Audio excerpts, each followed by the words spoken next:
Miami, Florida, one of the sexiest cities in the world, and we are just 40 miles south at Homestead-Miami Speedway. This is the place to be because on this Sunday afternoon, history is going to be made, and you don't want to miss it. There are 6.4 billion people in the world, and they all want something different. We found 22 men who all just want one thing. Make that 21 men and 1 woman. And renegades, each on his or her own track to Indy racing glory. It's pure wheel-to-wheel adrenaline, and the only thing they have to lose is everything. In 2004, the championship quest saw precision teamwork and split-second reactions. Brazilian Tony Kanaan completed every lap and captured the crown. Now the slate is clean, and he has bypassed the champion's choice of number 1, keeping lucky 11. As the 10th season of the IRL IndyCar Series unfolds, all who turn its laps look deep inside. To be on top in October, one must begin March like a lion. Lambs need not apply. Sam Hornish Jr., racing the red and white of Team Penske, was the first to climb the podium in Miami last season. His success was fleeting. Beware the Ides of March.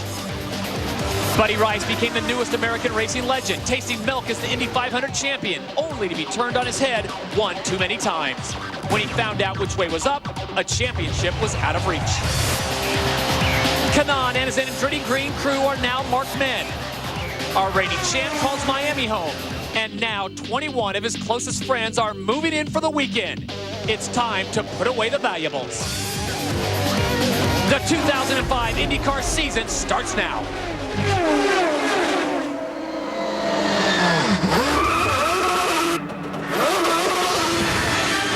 Inches away at 214 miles an hour. Buddy Rice wins the Indianapolis 500. I don't know how this is going to work.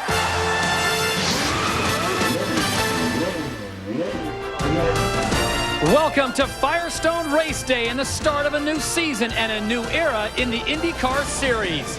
Blue skies and the best drivers in the world have drawn race fans to Homestead. Will Tony Kanaan be able to repeat what he did last year and grab another title? Will Sam Hornish Jr. win again like he did in the first race of the season? And we will see the premiere of rookie sensation Danica Patrick. And hello, everyone. I'm your host, Todd Harris, for the IndyCar season in 2005. It is an old-school feel with a new-school attitude, and it should be a great day of racing. As we said at the top of the show, history will be made today as ESPN brings you side-by-side coverage. Here's how it looked. This box will be occupied by continual racing action. Above me, we'll have the list of the drivers in order as they are on the track, and, of course, our commercial will run in its entirety on the left-hand side. Full audio, full video. Also on ESPN,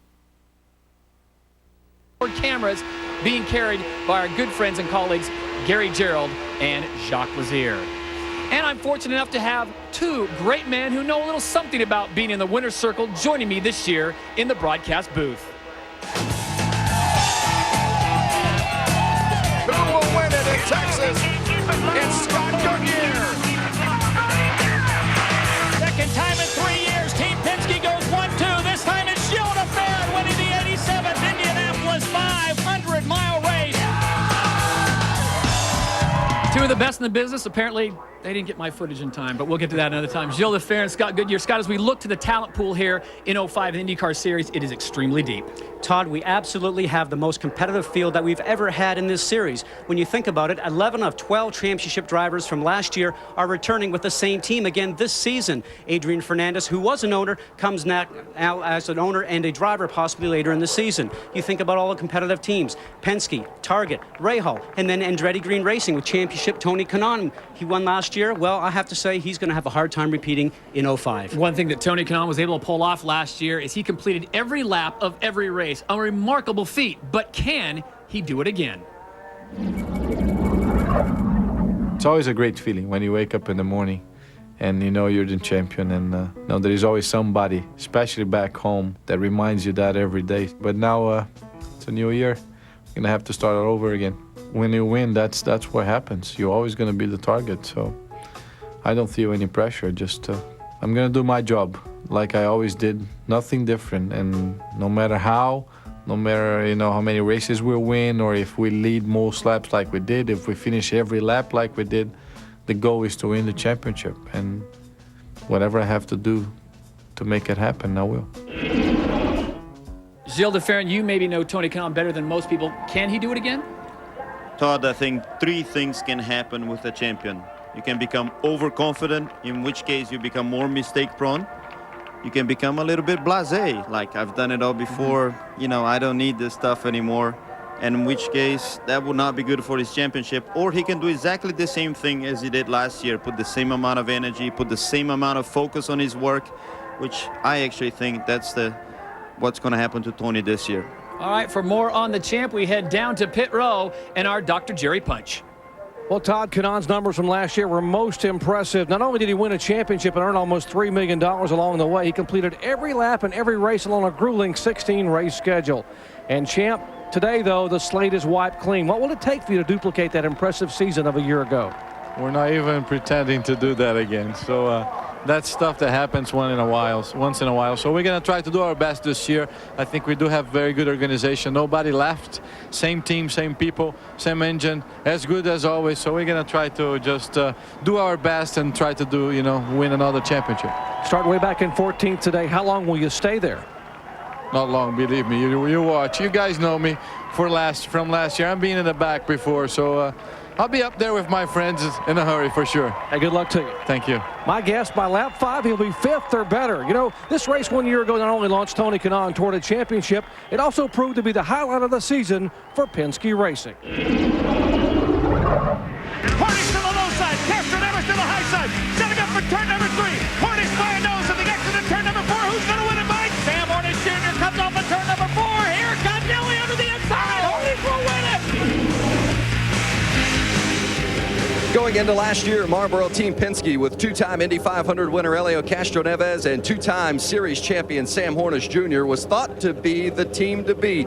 However, the results were less than expected. 5 poles, but just 2 victories. Hornish here at Homestead in the season opener, and Castroneves in the season finale at Texas. Not the results they were hoping for, but now it is a new season, and Marlboro Team Penske believes it once again is a team to be reckoned with.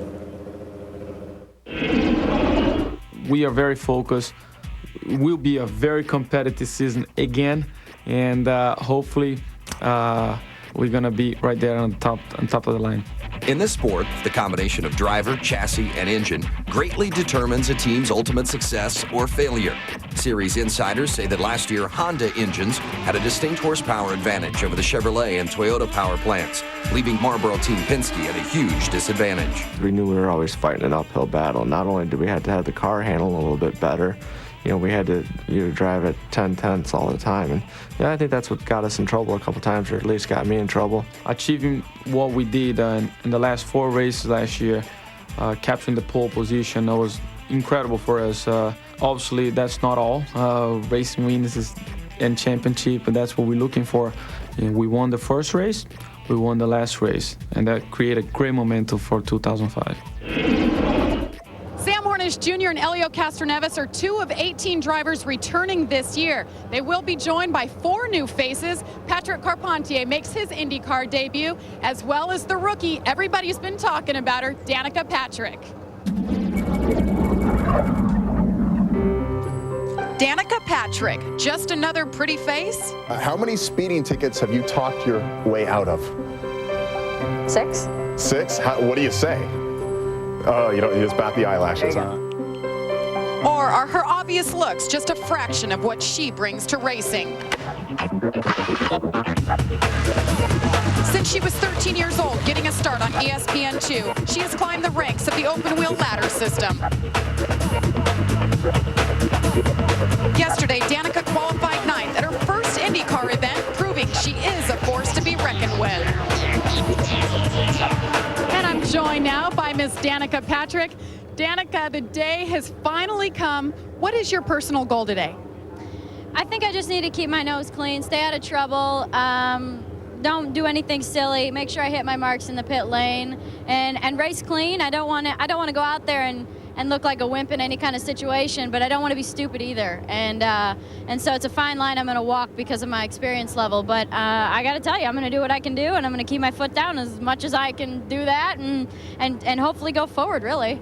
Now you're starting in the middle of the pack. You have experienced drivers in front of you and back of you. You've never run in a traffic situation like this. What is your strategy? Yeah, thanks for reminding me. I'm just going to take what I did in practice sessions because they do a lot of running together in practice to see how your car handles, and I'm just gonna stick with what I learned there, which has only been a few sessions worth. But I think it's enough to get me through this first race, and I'm sure I'll learn a ton more today. Well, it's no surprise to any of us. There's been some controversy surrounding you and the way you've been marketed. How do you balance your sexuality with being considered a serious race car driver? I think there are two sides to a race car driver. There's the marketability side that attracts sponsors and lures people in and lets them sell their product to the best of their ability, like hopefully I've done for Argent and Pioneer. They're new on board now. But, you know, anyone else that may be out there looking too, you have to stay out there. And it's you know, sponsors sometimes turn over, and you just have to be open to all different situations. But the bottom line is that it allows me to race cars, which is what I'm here to do today. Bottom line, Todd, she has the full package, and all eyes will be on number 16. All right, thank you very much, Jamie. We'll re-examine the Danica factor with my two colleagues, but as we said at the top of the show on ESPN2, live simulcast coverage using our 7 onboard cameras, and giving us that call, our good friends Gary Gerald and 2001 Chicagoland Speedway winner Jacques Lazier. Todd, I tell you what, we're excited. Everybody is excited, and why not? This racing has produced some fantastic finishes of late. You see pack racing at well over 200 miles per hour. We've got onboard views galore today, and I've got the insight of Jacques Lazier, who's going to tell us what it feels like. I'll tell you what, Gary, if you're a fan of going over 220 miles an hour in these cars, and you like to see, and you like what you see, you got to watch this show. Absolutely. It'll be exciting, and it's an innovative way to kick off a 10th anniversary season of the IndyCar Series.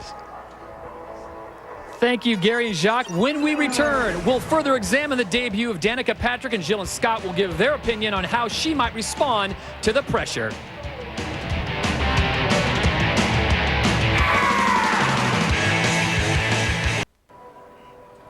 Moments ago over Homestead-Miami Speedway, our flyby courtesy of the 482nd Fighter Wing at Homestead Air Reserve Base, the 93rd Fighter Squadron Makos F-16s, pilots Major Wiggle, Major Smith, Captain Lytle, and Captain McGill. Well, we talk about the Danica factor. Scott, bottom line is she can sell, no question about that, but can she drive? With her experience level that she has right now, Todd, she's got a big road in front of her. Cars are going 50 miles an hour faster than what she's used to. The key thing today for her, though, will be pit stops, because a certain factor for her, she's never had a live pit stop. That will be her crux today if there is one. Pressure is going to be immense. Jill, how do you think she responds? I think the key thought in my mind right now, Todd, is every year you have 4 or 5 rookies coming into the series, and unfortunately it's a harsh world out there. So 5 years from now, out of this 4 or 5, you only have 1 or 2 maximum that will still be in the series. Will she be one of those that will be here in 5 years down the road? I don't know. I mean, she comes in with good credentials, as does Ryan Briscoe, by the way, and I think she's shown well in practice. She should do well today. Quite possibly on the opposite end of the spectrum, a guy with a lot of experience, and he makes things exciting. Thomas Schechter, our pole sitter. And Jill, if you like racing and you like action, watch this guy. I tell you, this guy, he takes it to the limit. I mean, he just needs to relax a little bit. You know, he had a lot of incidents last year. Today, he's got the fastest car. And when you have the fastest car, you don't need to take that many chances. And I think Thomas has a great chance to win today. He's my pick. All right, so Gilles DeFerrin's going on a limb, going with Thomas Schechter. Scott, what do you think? Well, you know, first off, Thomas Schechter does have the fastest car here, and I think something that Jill said, that, you know, he's overconfident sometimes. I spoke with him yesterday, certainly very, very confident, which gets him in trouble. He's been on 3 different teams in the last couple of years. If he doesn't finish this year and start winning races, he will be out of this series. All right, we are almost set to go green. Before we do that, our Grand Marshal here, Roy Jones Jr., the famed prize fighter. And now, with the most famous words in motorsports, here's our Grand Marshal, world-renowned boxer Roy Jones Jr. Homestead-Miami, Florida, are you ready? Ladies and gentlemen, start your engines.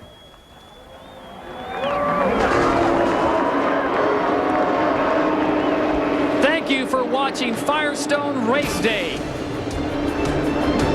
When we return to Miami, we're going green. We've had 10 years of IRL racing and a lot of history of IndyCar Series. Here it is in a nutshell.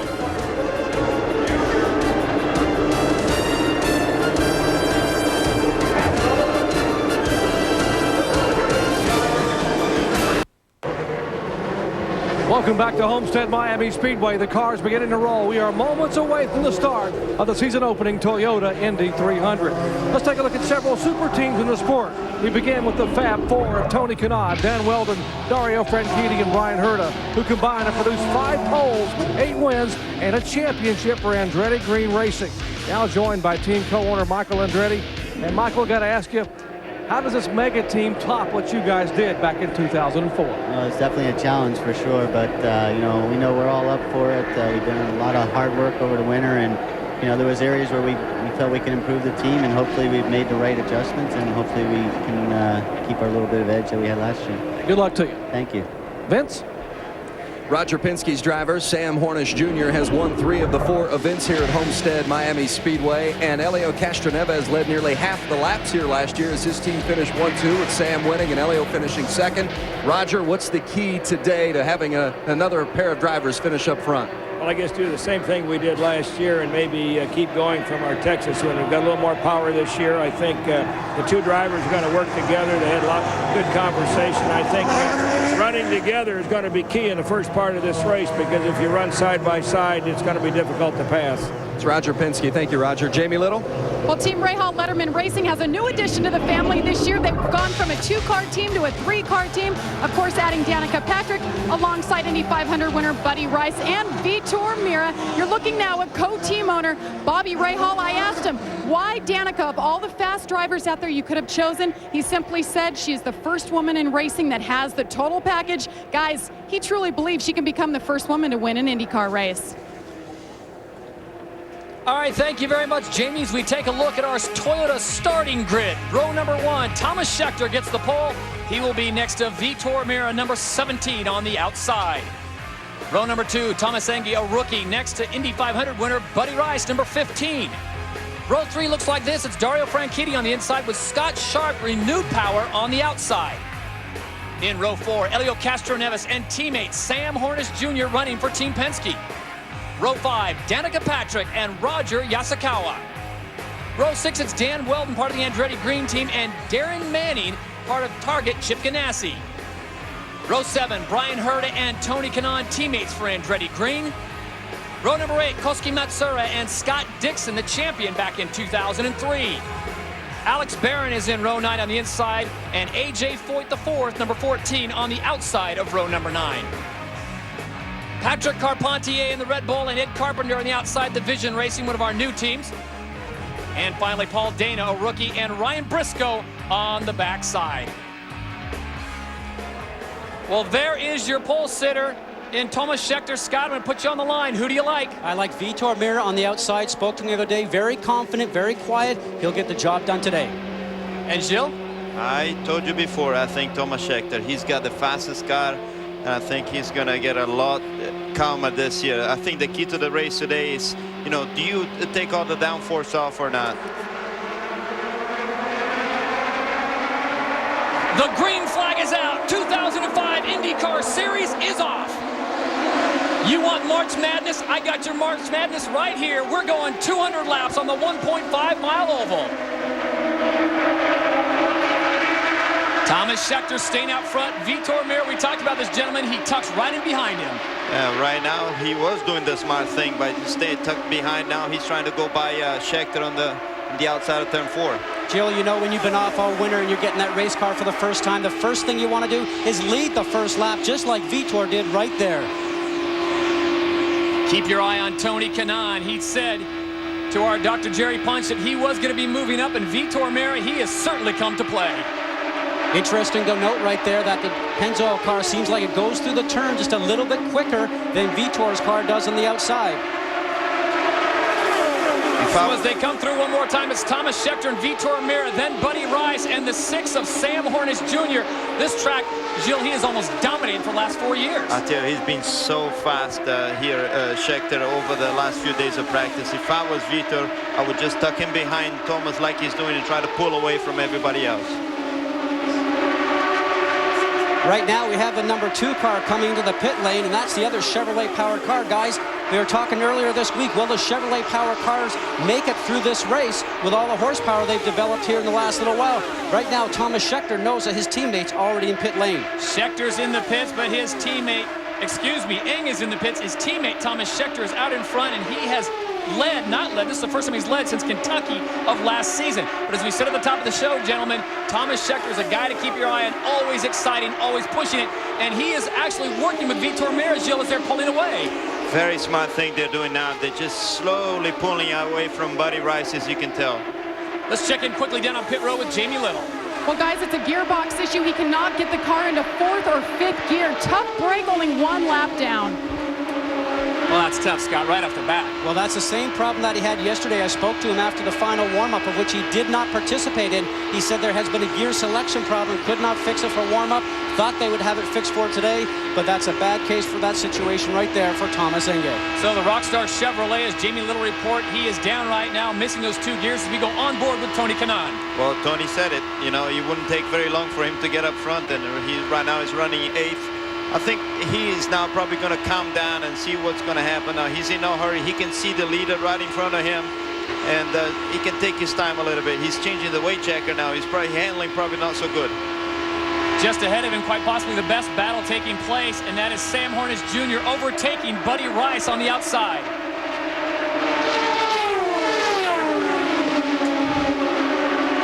Rice now has the inside line, and there is Helio Castroneves. As they come down the straightaway, there's Buddy Rice, number 15, in the blue and red Argent Pioneer vehicle. Behind him is Sam Hornish Jr. in the red and white Penske vehicle. Scott, what do you think of those times? About where you thought they'd be? We talked the other day, Jill and I, and we said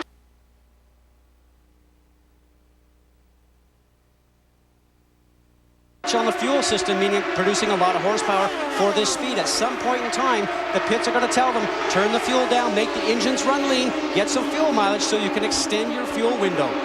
Dario Franchitti, the front of your screen on the left-hand side, number 27. On the outside, that is Dan Weldon, his teammate, and Dan Weldon battling for 5th right there. Gilles, you know he is not one to sit back and wait. Patience is not one of his best qualities. No, Weldon is a very aggressive driver, and he looks like he definitely wants to get by Franchitti. Franchitti's car does not look very good. It looks like he's understeering a little bit. That's why he's coming up the racetrack in the middle of the turn. And here comes Weldon around the outside. I think he's going to make it eventually. They are teammates. 27, Dario Franchitti on the inside. 26 is Dan Weldon on the outside. He made it.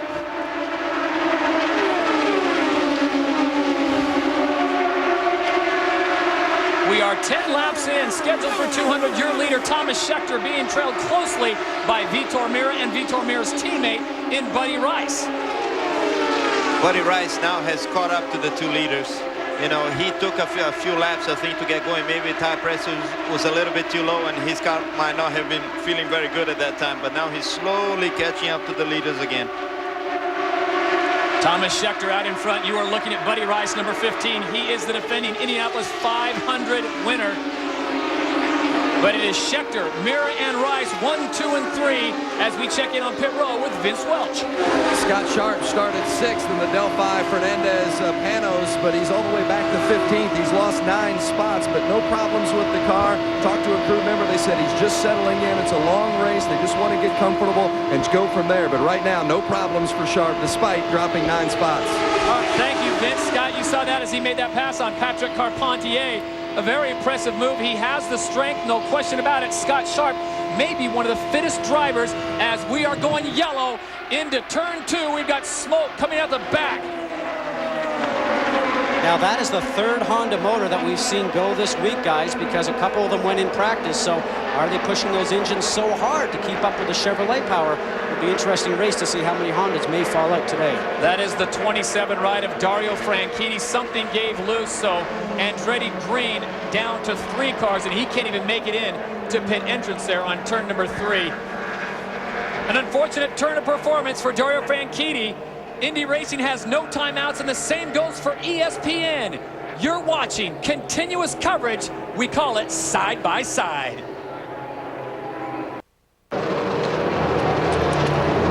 Guys, it's expected to be a routine stop for Thomas Scheckter, your leader.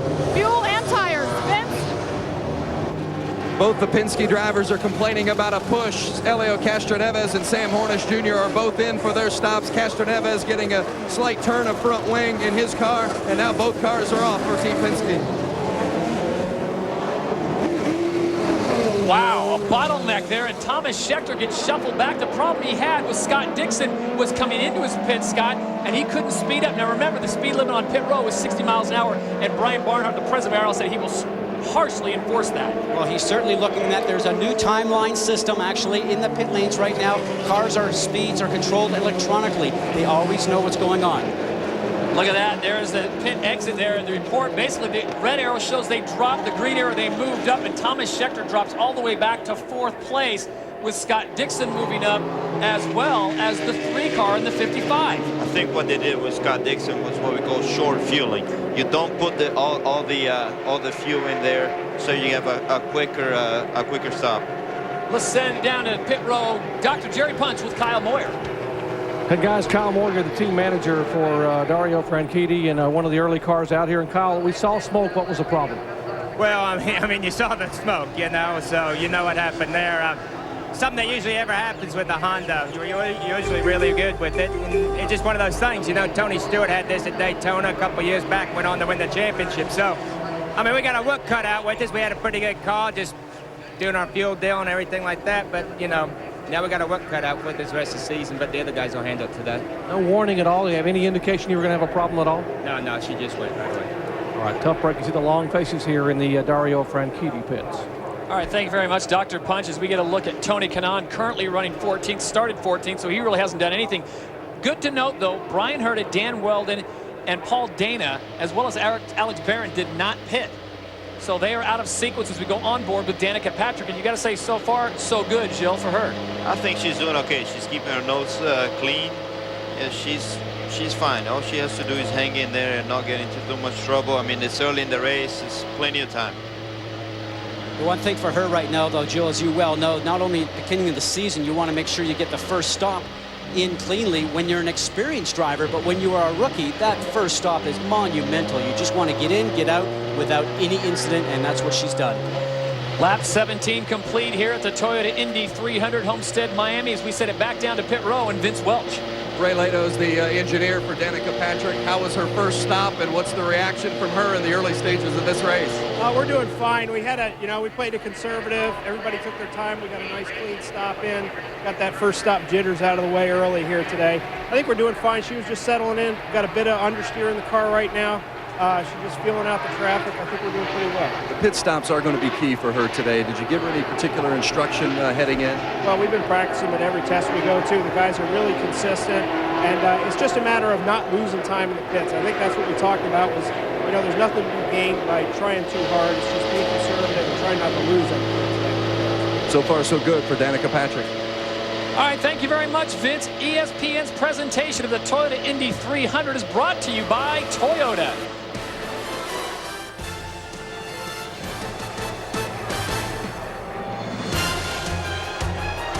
Choose any direction as long as it's moving forward. And by Firestone. And by Target. Expect more, pay less.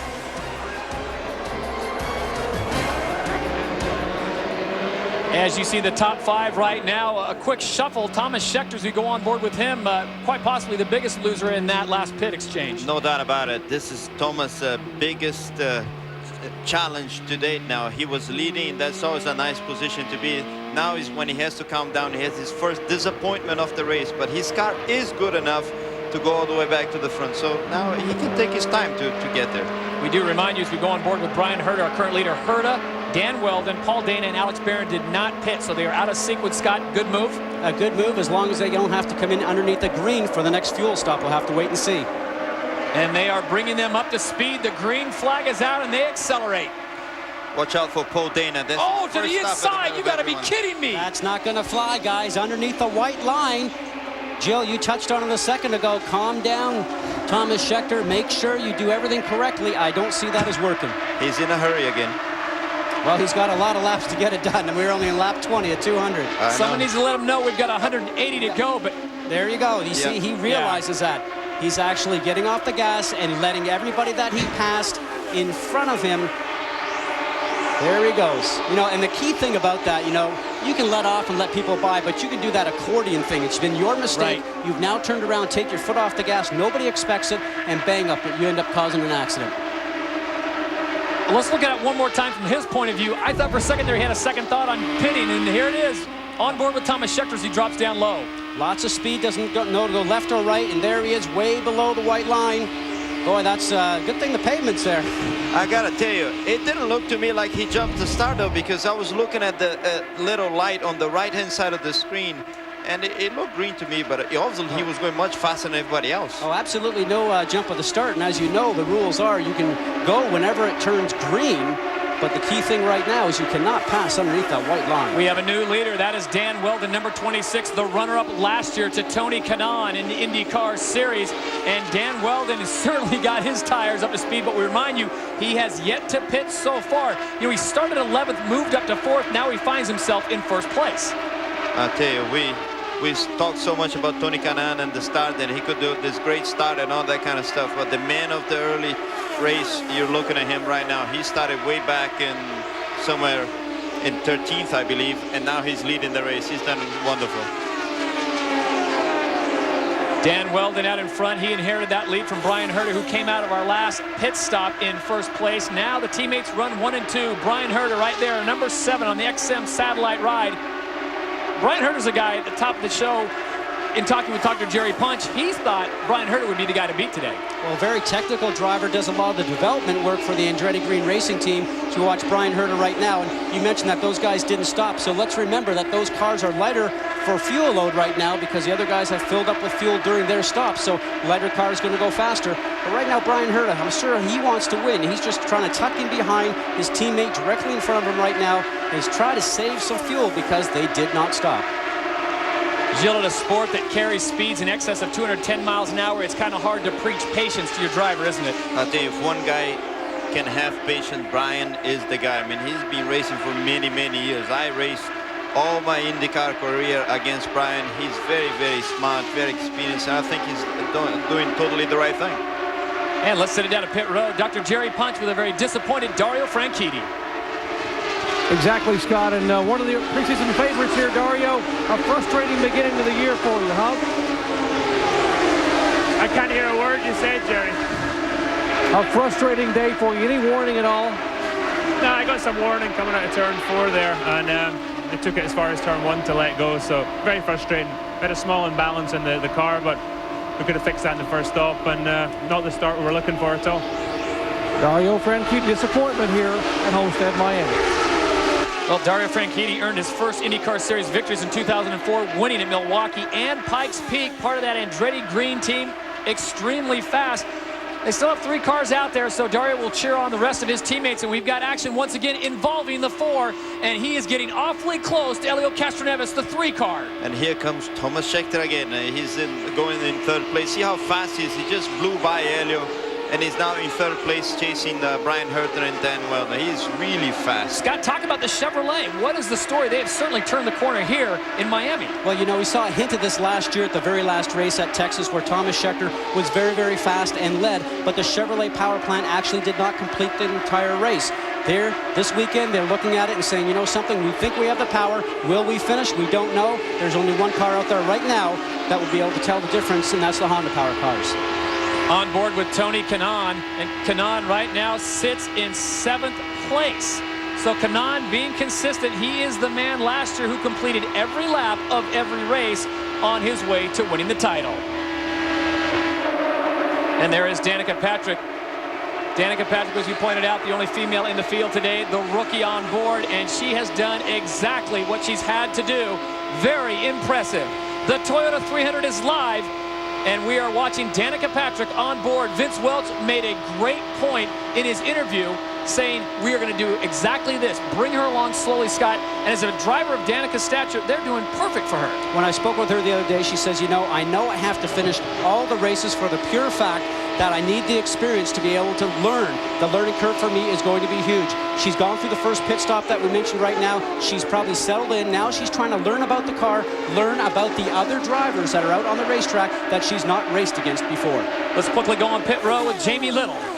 John Barnes here looking at the monitors. He's team owner for Team Panther Pennzoil car. That's number 4, Thomas Scheckter. The man is definitely on a mission. John, what was the difference today? We're just kind of getting some fuel mileage right now. We're just hanging out. Everything's fine. Everything's good. They just want to log some laps, guys, and hold her till the end. We have gone yellow here at the Toyota Indy 300. Debris on the track. As we go back on board with Thomas Scheckter. Speaking of yellow, this guy, I don't think he knows the word patience. On lap 32, he has taken some serious chances, Jill. I tell you, he's taken some serious chances, but he's seriously fast as well. And I think if he keeps his head together, he'll challenge all the way to the end of the race. Somebody's mirror on the racetrack. So that is what brings out the yellow, or I tell you don't want to drive around here without a mirror because you need to see where everybody is. That's not going to be much fun, whoever mirrors that is. And the speeds really come down as we go back on board with Thomas Scheckter. Now on board with Brian Herta. And it looks like we're hearing that it's Helio Castroneves' left mirror, the white mirror, that has come off on the front straightaway. So the safety crew, the Delphi safety crew, will pick that up. And there is your leader, the 26 of Dan Weldon. Well, the key thing about a mirror, yes, you don't have both mirrors in the car any further, but it's important to note that you have the spotters up on top of the roof that have radio communication down to the drivers continuously all the way around the racetrack. You can bet now that the spotter for Helio Castroneves will end up giving a little bit more information to Helio throughout the remainder of this race. You are looking at your leader, Dan Weldon, number 26, as they bring it all back together and gives a chance for Thomas Scheckter to catch his breath and maybe the rest of the spotters. Behind Scheckter, though, a very formidable team in Helio Castroneves, number 3, and his teammate Sam Hornish Jr. in 4th. Well, Sunday night, ESPN's NBA matchup features some of the biggest superstars in the league as Dwayne Wade and the Miami Heat try to persevere a likely seed in the playoffs, while LeBron James and the Cleveland Cavaliers are looking to get one step closer to their first trip to the playoffs in 7 years. NBA Sunday on ESPN at 7:30 p.m. Eastern Time. And for more information, you can always log on to ESPN.com. So there's Helio Castroneves -1 left mirror, and the other night he had worse problems than that. Both men from Miami, and I think everyone knows the man on that side. That's Shaquille O'Neal, standing 7 feet tall. Helio Castroneves goes about 5'6", 150 pounds, so don't be too impressed, but Shaq gives him the lift. Who says IndyCar drivers can't stand tall? Shaquille O'Neal, a big fan of sport racing and speed to that as the pits open up as we check in with Vince Welch. Helio Castroneves is coming in. You've already noted that he's missing his mirror. Tim Cindric, team president, and the man who communicates with him on the radio said, don't worry about it. You've got a spotter. You'll be fine. There were no changes requested for Helio Castroneves. He says the car is just fine. Let's go to Jerry Punch. Likewise, no changes for Dan Weldon, our leader, as he tips out of pit road. Right in front of him, Brian Herta. Almost contacted Weldon. Nearly avoids another car exiting the pit. There is our pit exit graphic. Thank you very much, gentlemen. 3 moves up, as does 11.6, but a drop for 26 Dan Weldon. He went into the pits first, Jill, and for his first pit stop of the season, not a great grade. No, not a very good pit stop for him, but Helio came out very well, and I think Tony Kanaan was a real beneficiary of this pit stop. He comes out of pit second. There is the 26 of Dan Weldon, who has dropped back considerably. And here's the race to the line. There's the 3 of Helio Castroneves. That's amazing how quick they can get a left rear view mirror on. Unbelievable performance.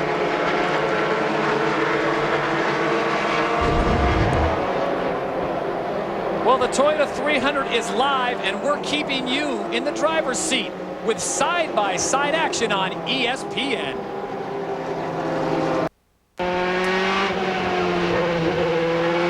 There is your top 5, the Toyota Indy 300. Patrick Carpentier out in front, Ed Carpenter, Paul Dana, Elio Castroneves, and Tony Kanaan. Interesting note, though, Carpentier, Carpenter, and Dana did not pit, and Paul Dana has yet to pit in the race. 37 laps in as they bring it up to speed, and the green flag is back out. So it's Carpentier, the 83 Red Bull Cheever ride, out in front, leading them in on the green flag as we have completed 39 laps. And Tony Kanaan once again playing the patient waiting game. He told our Dr. Punch it wouldn't be long till he would be up front with his friends. And here he goes for the lead. He's going to pass Carpentier. See you later. For his friends. Bye-bye. What a great start for him, and also not far behind Sam Hornish Jr., who weaved his way high and low, and now is running right behind his teammate Elio Castroneves, which you can see looking backwards here, just right beside Patrick Carpentier. I tell you, Elio just chose the wrong side, and my rule when I was racing this is, if in doubt, go high. Absolutely. So Carpentier, who was our leader at the start of the green, gets squeezed down to the inside by a pair of Penske's, the red and white. Carpentier, the 83, currently sitting in third, and he's about ready to lose another position. We got a driver, on the outside coming all the way around, and once again, it's the 26 of Dan Weldon. He cut right in front of Sam Hornish, and here's Dan is really fast. I mean, I can't believe how fast he is, and very aggressive as well. Very fast. When you saw the car hitting the bottom, as we watch Thomas Scheckter right now going around the outside of Patrick Carpentier. Remember, Carpentier did not pit. A lot of older tires on that car right now, and another yellow is out for debris. So we have yet another yellow flag on board with Thomas Scheckter, and you get the feeling, guys, if Thomas Scheckter and Dan Weldon come down to a 10-lap sprint, what's going to happen there? Scott Sharp, as we go and take a look at the 8 Delphi ride, a guy who had a lot of promise at the start of the year, but during that last pit stop, look what happened to Scott Sharp. I don't want to say a rookie mistake, but pretty much a rookie mistake as he came in to pit row. Well, here he is right now. He's coming through. Watch him run over the line, but just ran over the line. That's a different pit box for a different team. So now he's got to go down and find his own pit box. Lost some time, and you talk about a rookie mistake. I know Scott well enough. He's not going to be very happy with that. It really was a rookie mistake. Well, mental lapse, and I can't imagine the shock he got when he pulled into that one pit stop, asking for a little extra fuel. So Scott Sharp back up and running the 8 Delphi. Back in the running once again. The Toyota Indy 300 will continue after this message from your local cable operators. Welcome back to Homestead-Miami Speedway, the Toyota Indy 300. Tony Kanaan is leading. Elio Castroneves is second. Tim Cindric, team president, and on the radio with Elio. Elio lost the mirror on the left side. How important is it that you eventually bring him in to replace it? Well, obviously it's a concern of ours, but right now, looking at the mirror, it's actually broke off. So to replace that in the field is going to be difficult. So obviously we're relying on Clive Howell as a spotter. We'll call his inside and see what happens today. That's Tim Cindric. Elio Castroneves still on the chase of Tony Kanaan. All right, thank you very much, Vince, as we take a look at the 3 Penske ride of Elio Castroneves. And on March 19th and 20th, catch 2 hours of highlights from the qualifying rounds on ESPN2 Saturday at 12:30 a.m. Eastern as drivers try and secure one of the 16 qualifying positions and 2 hours of elimination round coverage from Mac Tool's Gator Nationals on Sunday at 5 p.m. Eastern as everyone competes for vital Powerade points in the race towards the championship. And for more information, log on to ESPN.com. There you see some of the back markers coming in. Paul Dana making his first pit stop of the race, so he went 44 laps. And there is Ryan Briscoe, another one of the heralded rookies. So far, so good. We talked so much about Danica Patrick, keeping it simple, keeping it consistent. We got to give Ryan Briscoe a lot of credit, especially after the incident he had where he put it into the wall in practice. I tell you, to me, he's a guy with great promise for this year. And he had a little bit of an incident coming here on Saturday where you really practice coming into the pits. And here's what he did. He's coming in way too fast, and he's in the grass. And at that point, forget about it. You're not getting it back. And I tell you, that was a very dangerous thing that happened because he crossed the racetrack. And if there was somebody coming at speed, that could have been a very, very large accident. Well, Scott, you talked to Ryan Briscoe, and he seemed to be okay with it. I talked to him afterwards. He knew it was a mistake. He said, hey, you know something? I just came in there too fast. I spoke to a lot of the other drivers, and they said, you know something? That pit entry road seems to be very slippery this year. Very interesting to note that. There are your Toyota lap leaders, and it is Tony Kanaan once again. It's the 11th race in a row that Kanaan has led, and that is a new IndyCar record as we send it down to Dr. Jerry Punch. Guys, with the green flag wave, Kanaan rocketed from 14th to 8th position and then developed an understeer. He came in on lap 13. They made a front wing adjustment, and the last time he came in, lap 35, fuel only, no tires. He says the car right now is perfect and getting even better. All right, thank you very much, Doc and Jill. For the rest of the field, that is a scary proposition with Tony Kanaan feeling comfortable with 45 laps in and the car feeling perfect. Here we go for the start. What's Sam on the inside? I don't know. Sam might have jumped the start there. On the restart, it's Kanaan with Helio Castroneves right behind him in the 3, and Sam Hornish Jr. in 3rd place. And look at Helio going to the outside. Wide open. He's by him. Well, if there's any question about Toyota having the power off the start, we saw they certainly did, both as Helio goes past and now Sam Hornish Jr. is on the high side going around Kanaan also. It was like a deja vu all over again as Helio gets by, and then his teammate in the identical car of Sam Hornish Jr. right there. So it's teammate versus teammate. You are on board with Tony Kanaan and Dan Weldon. Really, these are the stars we talked about, Jill, at the top of the show. The big players have gone to the front of the pack. Well, these are the most experienced guys in the most experienced team. So in a way, that doesn't really surprise me. And Tony's trying to find air there, and you can see he can't really find air, but here comes Dan Weldon, very aggressive again around the outside, and he's going to try to keep Sam behind there. Watch him, he's boxing him in. Whoa, I don't like the look of this. Speaking of here comes Thomas Scheckter right now. Scheckter currently in 5th place, the 4 Pennzoil car, and he's looking for more.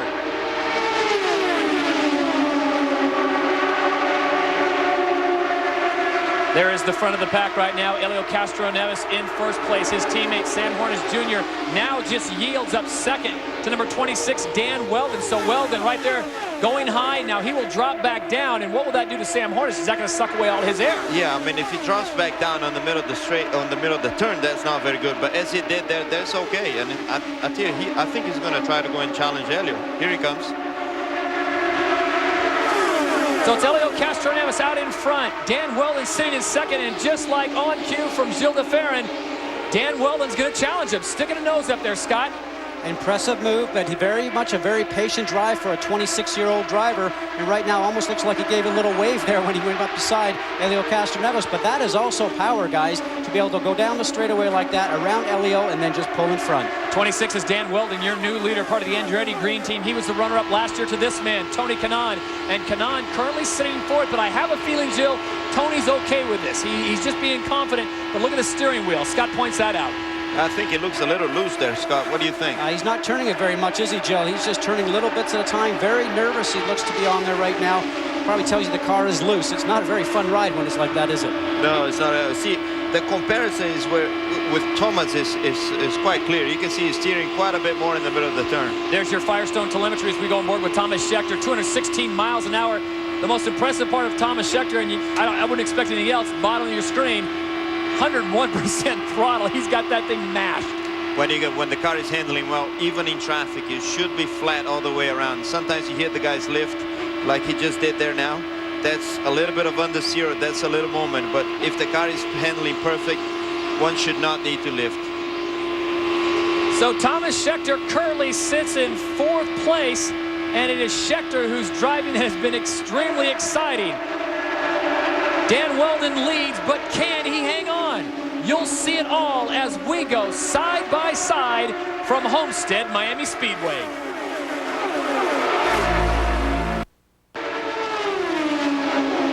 Back to the Toyota Indy 300. I'll tell you what, the good folks at Homestead-Miami Speedway could have saved themselves a lot of money and not put seats in, because right now no one is sitting down. The racing is that good. Dan Weldon, your leader, followed by Helio Castroneves, and we are on board with Thomas Scheckter.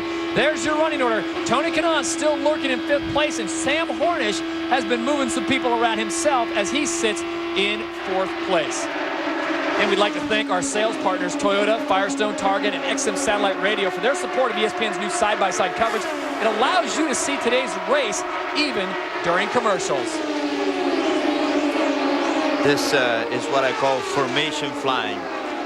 Elio is not challenging Dan. He's happy with the speed that Dan has. He's tucked in right behind Dan with the fuel all the way turned down, saving as much fuel as he can and trying not to slow down Dan at all, so they can slowly pull away and the race might become just the two of them. Well, Scott, is it too early to talk about pit sequencing and strategy? Because we know Dan Weldon stayed out on the first one. Elio came in. But as Vince Welch pointed out, do you eventually bring him in? It sounds like Tim Cindrix doesn't want to do that. Well, he won't bring him in to do anything with the exception of fuel and changing the tires and maybe a couple adjustments on the car. The most important thing right now is we saw Elio really get close up beside or behind Danny Weldon, just trying to save that fuel.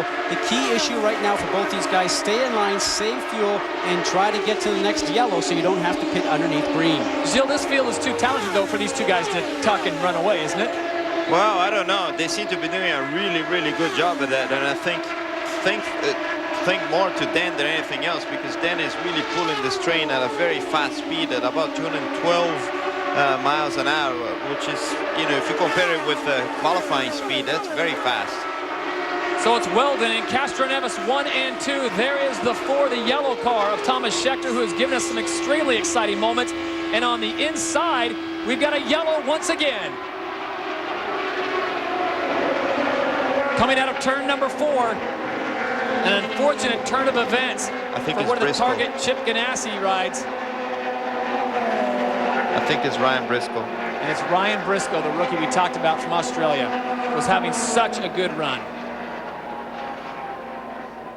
That's the second accident for that team this weekend with Briscoe. We showed you the one earlier where he actually slid off the pit entry lane coming into the pits. Last year they lost a car here also with Scott Dixon coming into the pit lane and hitting the wall on the entrance. Well, I'll tell you what, that wall coming up turn 4 has really been his bad mojo area, because this is exactly, Gilles, where he went into it on practice the other day. This is a much bigger accident, though. Let's see what happens. There's Briscoe, number 33, in the right side of your screen. Yeah, he gets too close behind AJ Ford, the 4th, loses the aerodynamics of the car, loses the rear end, and at that moment, you're a passenger. Goes up and hit that wall that we see right there. That's the safer barrier, the steel and foam energy reduction wall, which really takes out some of the bite when you hit the wall. So Ryan Briscoe's day is done. Let's set it down to pit row and Jamie Little. Well, Todd, Chip Ganassi is the team owner for number 33, Ryan Briscoe. Chip, I just talked to you a moment ago. I know he's a rookie in this league. I know he has a lot of experience in an open wheel car, though. What happened just now? Yeah, just, you know, the car was a little bit loose there, and he got up, you know, he's behind Foyt, and the front end pinched, and it, you know, broke the back end loose, and he couldn't hang on to it. So good news is he's okay. He was running off the pace a little bit. Was there anything that led to this? No, you know, we just had on our last stop, we didn't just weren't sure we liked that set of tires. And he said, you know, the balance changed a little bit on him, and we were just hanging in there minding our own business. And, you know, it's a rookie mistake, but he'll learn from it, I'm sure. Chip Ganassi has 2 other cars to worry about. Todd? All right, thank you very much, Jamie. As Chip pointed out, the good news is Ryan Briscoe's okay. Yeah, he's okay, and that was, like Chip said, definitely a rookie mistake. I mean, he got too close, and he should have known better, I guess. Well, if you're just joining us, we are 64 laps in as we take a look at this race summary. A green flag, and they got up to speed rather quickly. Dario Franchitti breaks loose, and his day was done. Thomas Scheckter gave us a quick beat of the heart as he dips below the white line. Tony Kanaan, as he said at the top of the show, he would not stay back for long. Started 14th, moved all the way up to the lead. And there is 16, Danica Patrick. We've talked about a lot today, the only female in this group, and she is going to follow the majority of the crew as they come in. The pits are now open. Scott, we talked about the pits and how important they were, and her crew did a great job of being extremely consistent with her and not putting her into any duress as we set it down to Vince Welch. Well, it is going to be a busy pit lane. We're following Buddy Rice, who's coming in. Buddy had a shift problem on his restarts earlier, and that's why he had slipped all the way back to 15th. Now he's back up to 7th. They're just going to change the 4 Firestone Firehawks. They're going to fill it full of fuel. The fueler is Mike Fisher. He's got it in. And they're also going to give 3 clicks in the front wing, and that'll give you an indication that the car has been struggling. Let's go to Dr. Jerry Punch. Tony Kanaan has 51 laps on these tires. He is down and away. They made a slight air pressure adjustment on the reigning champion's right rear. Otherwise, a flawless pit stop. right, thank you, gentlemen. There you see our graphic at pit exit. It's Castro Neves with the quicker pit, so he moves up. Dan Weldon drops down 1, as does Sam Hornish Jr. also moving up. The green arrow shows they've moved up a position. The red one shows they've dropped a position. But I got to tell you, it doesn't surprise me with the Penske's. Jill, you know maybe better than well, they have got that pit stop thing down to a science. They do some fantastic pit stops, and Elio's crew has been with them since the year 2000 when I was his teammate, and they have always been quick, and here it is again. So Helio Castroneves pits under yellow after the Ryan Briscoe incident in turn number 4. Marlboro Team Penske, little graphic there. Most career wins. Rick Mears, Alonso Jr., Danny Sullivan, Helio Castroneves. Some pretty good names of racing right there. Well, Penske's the most winningest team in IndyCar racing history. Not only at just all the racetracks around the country, but also Indianapolis, so not surprising to see that. One thing I did notice, guys, throughout that whole pit stop selection is that Danica Patrick just stayed in the same area that she was in before, so at least she's not losing anything on these pit stops that are coming through for her for the very first time. Fantasy teams and fantasy games seem to be the rage. ESPN Interactive's all over it. IndyCar Series Challenge, ESPN.com, keyword fantasy game. I'll tell you what, right now you'd have to pick up on your fantasy team Thomas Scheckter and Helio Castroneves. They seem to be the most motivated out here today at the Toyota Indy 300. Yeah, I think Dan Weldon so far the biggest surprise.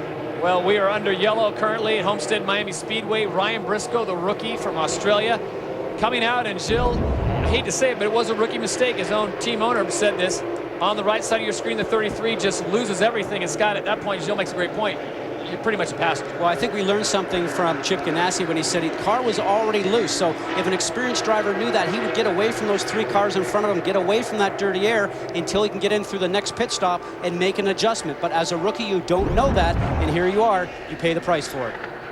It's a shame because you really want to try to finish your first race, and I think Ryan is a guy with a great potential. I think he's going to be strong all season long, and getting a checkered flag in your first drive is a nice thing to have. So Ryan Briscoe's day is done, as is Dario Franchitti. There is Roger Penske, the car owner for Helio Castroneves and Sam Hornish Jr. I'll tell you what, it's been a busy year for Helio Castroneves. He was with Shaq earlier, cavorting with one of the best NBA players, and then he made a trip across the Atlantic, and Helio Castroneves actually had an audience with the Pope. One of the most emotional experiences he's said in his whole life, and the Pope not doing well right now. We send him our best wishes, but Helio Castroneves, a very busy year as we go back down on pit row with Vince Welch. I was talking with Tim Cindric, the president of Penske Racing, and he controls the radio with Helio Castroneves, and I asked him what is the key for the Penske team today, since they believe they're a little down on horsepower compared to the Chevrolets and to the Hondas, and he said lots of pit stops would certainly help us, and plenty of traffic. Those are things that make strategy come into play, and that's where we believe Team Penske is at its best. And so far today, guys, we've had lots of traffic and lots of pit stops, and that's falling right into line with what Marlboro Team Penske wants. Well, the Toyota 300 is live, and we are keeping you in the driver's seat, this time in Thomas Scheckter's driver's seat. And how do we do it? With side-by-side action only on ESPN.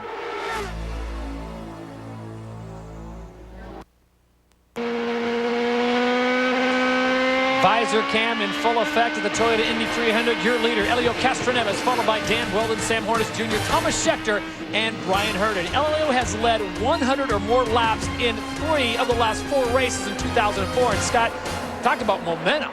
Momentum, he always likes to get a great restart. Maybe got on the gas a little early in turns 3 and 4, but you know, he's not going to be around sleeping. We saw Helio do that at the finale last year in Texas. I don't know if he jumped the restart, but he sure is good at getting on it quickly. He is good, but that's what you got to do, you know. It's your lead to maintain. And sometimes you're sitting duck, and here comes Dan Weldon and Thomas Scheckter around the outside. I think we'll see everybody do the same thing as they were doing prior to the pit stop again. Thomas Scheckter, not a firm believer in letting the tires warm up. Dan Weldon now overtakes Helio Castroneves. It is Weldon, Castroneves, and Scheckter sitting in third as he gets awfully close to Sam Hornish Jr. Hornish Jr. just sent a little message. No time to shake hands. You know, these guys have been doing this for about the last 15 laps. Every time they get coming out of a turn, Sam tries to move them a little bit higher, and Schechter tries to put them a little bit lower on the racetrack. They're just battling for position. Neither one of them are going to get their foot off the gas, guys. They're showing each other some love. Yeah, just the kind of love you need. Thomas Schechter on the left side of your screen, the 4 Pennzoil Panther ride. He is running a Chevrolet. Next to him, very close next to him, is the 6. And then is Sam Hornish Jr., the Marlboro Penske. He was the guy who won here last year. And on the outside, Brian Herta decides to join the party. If 2's good, 3's even better. You know, there's Brian Herta, 34 years old, against these guys that are in their 20s right now in that XM satellite car, trying to take advantage of those two guys fighting it right now. Kanon's going to come up. That's not going to be good, guys. We got a Honda, a Toyota, and a Chevy all battling out for about 15 feet of room. And Tony Kanaan decides to join the party as he slides to the inside of his teammate Brian Herta, and Herta lets him go by. Thank God he backed off a little bit. Oh, I didn't know where that was going to fit. Just think that this is at 215 miles an hour, top speed, 212 average they're doing right now. We are not even halfway, and I think every single one of these drivers flunked geometry. There's no way you can fit that many cars in that small of a space. I want to know what these people had for breakfast this morning. Certainly, I don't want to have it. As you guys do that, it brings up good points, Jill. You look down, Scott Goodyear brought this point up earlier.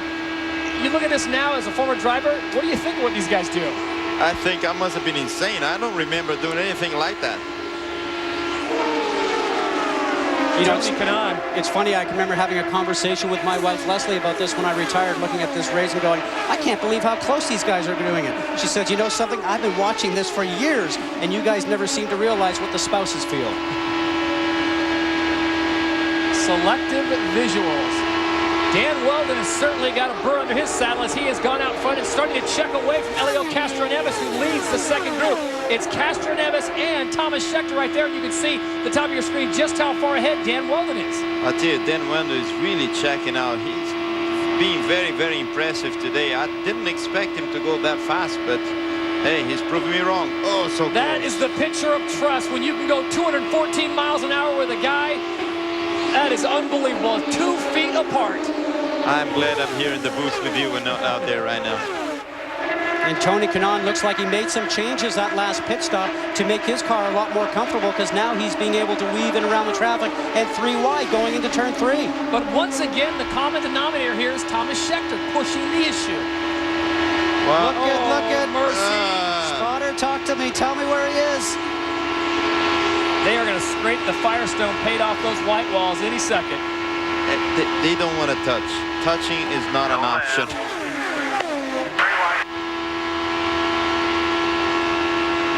Two outside. I might need to sit down to watch this. That is skill. See, Castroneves' spotter came through, Clive, and said, you know something right now? 2 outside, telling him to stay on that low lane. Don't take up any more space, otherwise you're going to cause an accident. And here's Thomas slowly pulling away from Elliott, trying to get to Dan Weldon. I think that's why Thomas was so aggressive, because he doesn't want to see Weldon pulling away. Oh, see that lift there? Oh, that was a moment. That was a moment, Joe. That was definitely a moment. Well, you always need the right tool for the job, and today the right tool is ESPN side-by-side. Toyota 300 is live, and we're keeping you in the driver's seat with side-by-side action on ESPN.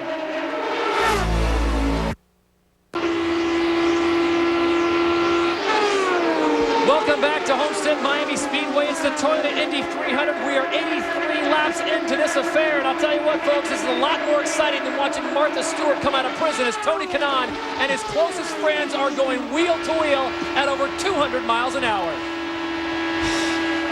You know, Jill, you and I talked about this before. I can't believe how close everything seems to be right now. These guys, as you said, have been sitting around all winter. They've been dreaming about doing this. Or, I mean, I can't remember coming out of the box and being this close to guys at this speed. I tell you, so much for my prediction of falling in line and traffic etiquette and taking it easy and saving fuel and all that.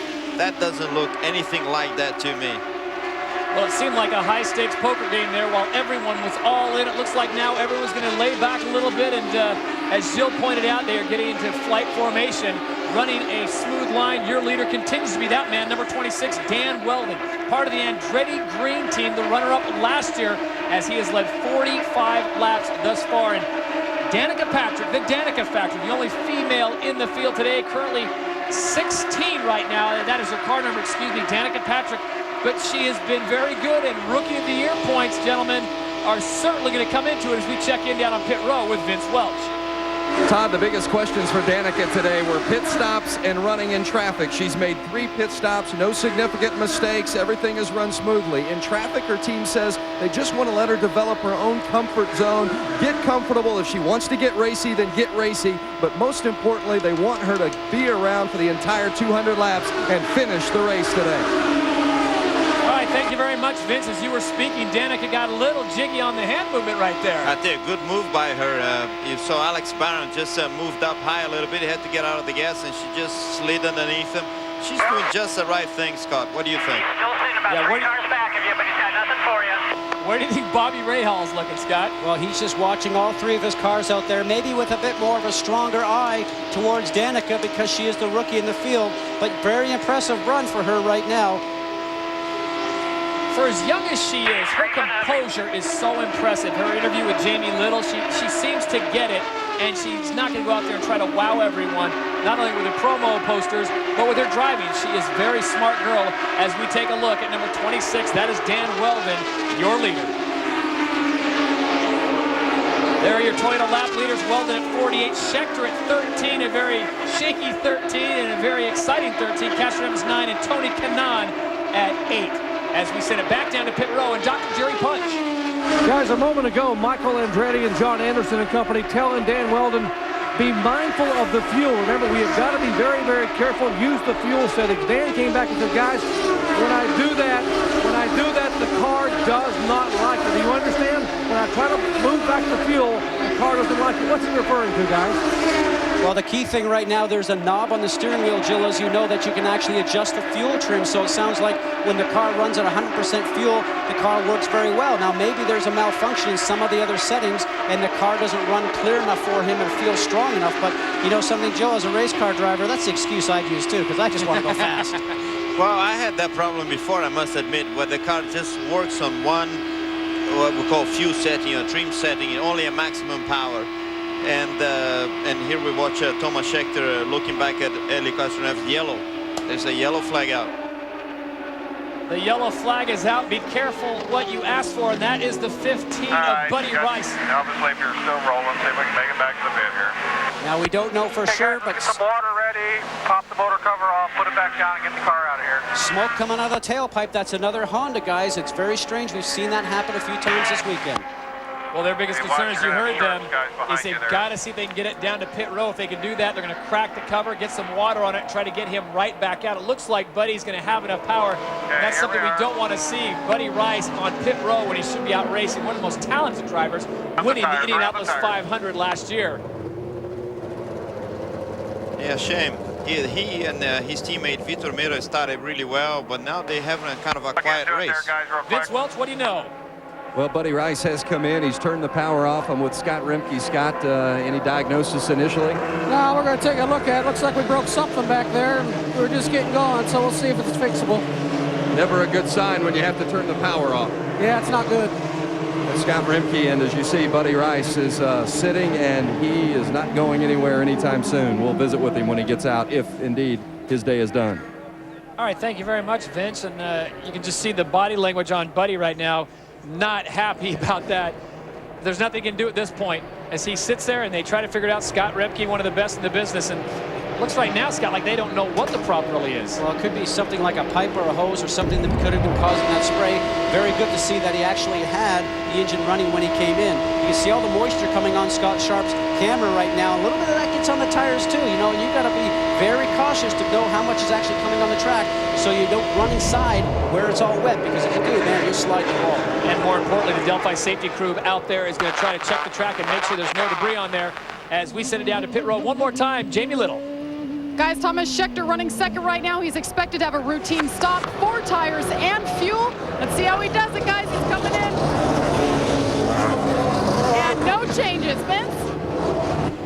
Actually, Jamie, down in the Dan Weldon pit, Mike Horvath and company, the Klein Tools crew, going to work. 4 tires. They'll try to get it completely full of fuel. Dan says no changes on the car. Air pressure. Here comes Scheckter rolling. Here comes Elio. Looks like Weldon may beat him off pit road, and Weldon will indeed win the race off pit road. So Dan Weldon maintains his position, number 1. Then it's Elio Castroneves moving up by virtue of the green arrow. Also, Sam Hornish Jr. So Dan Weldon's going to have a little company from your old teammates, the Penske boys, behind him sitting 2 and 3. Absolutely. I think what's going on with Thomas Scheckter, that every time he comes into the pits, he goes back a few positions.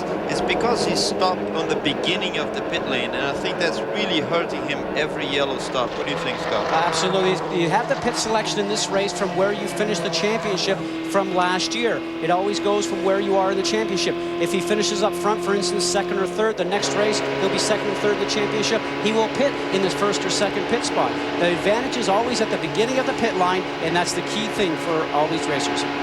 We are working on lap number 94 for Miami. The Toyota Indy 300 will continue after this message from your local cable operators.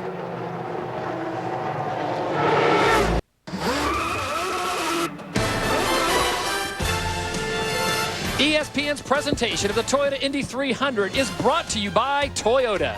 Choose any direction as long as it's moving forward. By Budweiser. And for a limited time, go back in time with the Budweiser Eagle Claw Can from 1936. And there's a sight we don't like to see. Buddy Rice, when the race is still going on off the track, he is now standing by with our Vince Welch. Buddy, I heard the crew say there was a lot of oil spray inside the car. Did you have any indication there was a problem? No, I mean, I think on the lap before it blew up, I could start to smell something. I rated it in, and as we went down the back straightaway, it slowly got really strong, and then obviously as we came down the front sheet, you could see the smoke coming out the rear, so not really sure exactly what happened, and we'll go back and evaluate and get ready for Phoenix. You moved up into the pack, and then you slipped back into 15. Did you have a little bit of a restart issue on one of the restarts after a yellow? No, we moved back because we came in for gas and tires, and we had an extra set of tires that we'd been saving, so we weren't concerned, so we thought we'd put new tires on. We could get right up into the top, get up into 5th, 6th spot, and we started kind of hanging out to see what was going to happen, and then just kind of the accordion thing kind of happening, and really the car wasn't that bad. We were making changes, getting better, and we were just waiting for towards the latter part of the race to really start try to make a big run to the front if we could. About the track conditions, the racing seems incredibly close. It's definitely changing. As we're running, it's the band's getting a lot wider for the groove, so I think last 50 laps, 40 laps, it's going to be 2-3 wide the whole time. It'll be pretty stout, but the cars that are set up good are going to stay at the front, and I think 5 or 6 cars that are pretty stout. Let's go to Jamie Little. Well, I'm here now with Tony George, CEO of the Indy Racing League, but he found himself a new job here as CEO of a race team. Your stepson, Ed Carpenter, out there. I see you got your gloves on. How's it going for you, Tony? It's going all right. We're managing to stay on the lead lap, but, we hope things will just keep getting better and we finish this race and have a good result to look back on. New perspective of the race you didn't think you'd ever have. Yeah, I usually watch from up on top. It's kind of boring down here watching monitors and can't really see much action. Hey, welcome to our world. It's pretty exciting. I think this will be a good second half of the race. All right, thank you. Guys? Well, Tony's not obviously watching ESPN side by side because that would hook him right there. And he's not listening to you either. But there you go.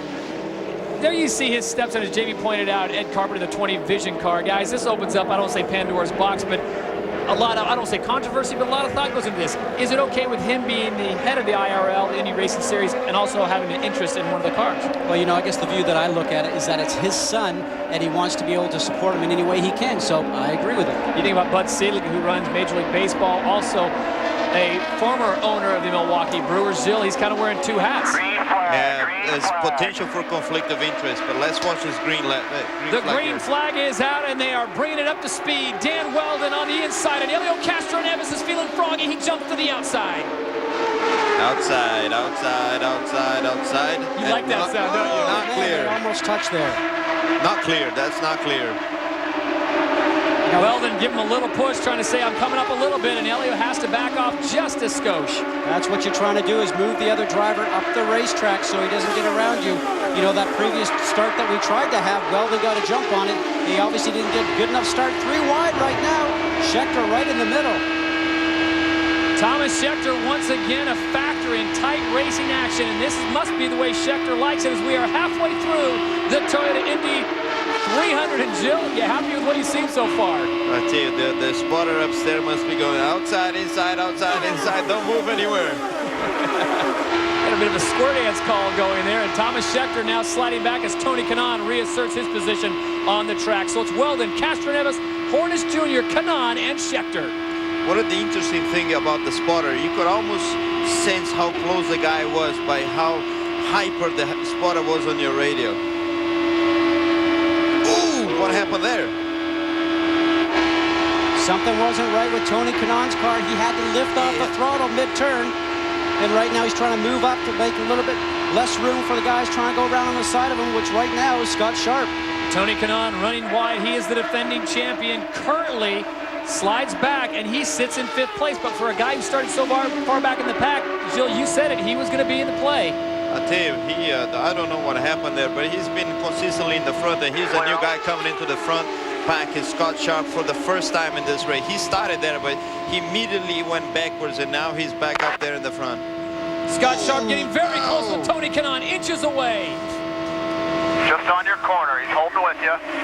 You know, and Scott Sharp right now is the oldest driver in the field right now at 37, so he's acting like a 20-year-old. Plus, last year he was always at the back because he didn't have a very good package underneath him. He's probably enjoying this right now, Joe. And he's got that famous hand style, which Gilles de Ferran absolutely loves. He keeps moving his hands around. I don't really understand how he does that, and he can still control the car. Most people just hold the hand steady like you saw Tony or Brian Hurd or Dario Franchitti. And here he goes around the outside. Well, let's take a look at his Firestone telemetry. He's at 100%. Doesn't tell us a whole lot, and he's running speed at nearly 210 miles an hour, sometimes dipping up to 214. He's doing very well. I think they had 4 pit stops. He probably adjusted his car a little bit, and the car is ultimately handling better. He can follow Thomas very closely there. What you're saying, Joe, is he didn't go to driving school for 10 and 2 as he starts to now go around both Kanaan and Scheckter on the outside. What a great move. Scott Sharp on the high side, the 8 car, number 4 in the yellow. That is Thomas Scheckter, and getting around him is the 11, the defending champ, in Tony Kanaan.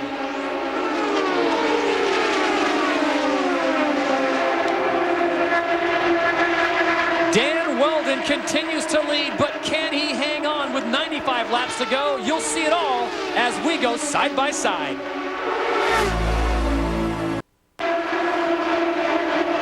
And we are back to Homestead-Miami Speedway, Toyota Indy 300, lap number 110. And we'd like to thank our sales partners, Honda, K and M Filters, Pennzoil, Quaker State, and Miramax for their support of ESPN's new side-by-side coverage that allows you to see today's race even during commercials. You can see Dan Weldon just in the distance there, and he's doing exactly the same thing he did before the pit stop. He's pulling away again, and he consistently runs half a mile an hour faster, 0.6 of a mile an hour faster than Helio Castroneves, who is now running second. And Gilles de Ferran, the difference is now for Dan Weldon is the fact that he's running that well, but they have leaned the fuel mixture back all the way to P1, being able to conserve fuel. Before, he couldn't conserve fuel because the car wouldn't run that well. Now, he's leaving it out, saving fuel, and still pulling away. Interesting to note when they talk about that, obviously, maybe it was down to a driver's preference, Joe, when he said, you know something, hey, it won't run on that lower fuel setting because obviously it's doing it now. And, you know, as a driver, boy, you just want to go fast, as I mentioned before. So, first race of the season, you want to be out front, you want to lead, you want to be ahead of the pack, and so far he's got his foot 100% on the gas.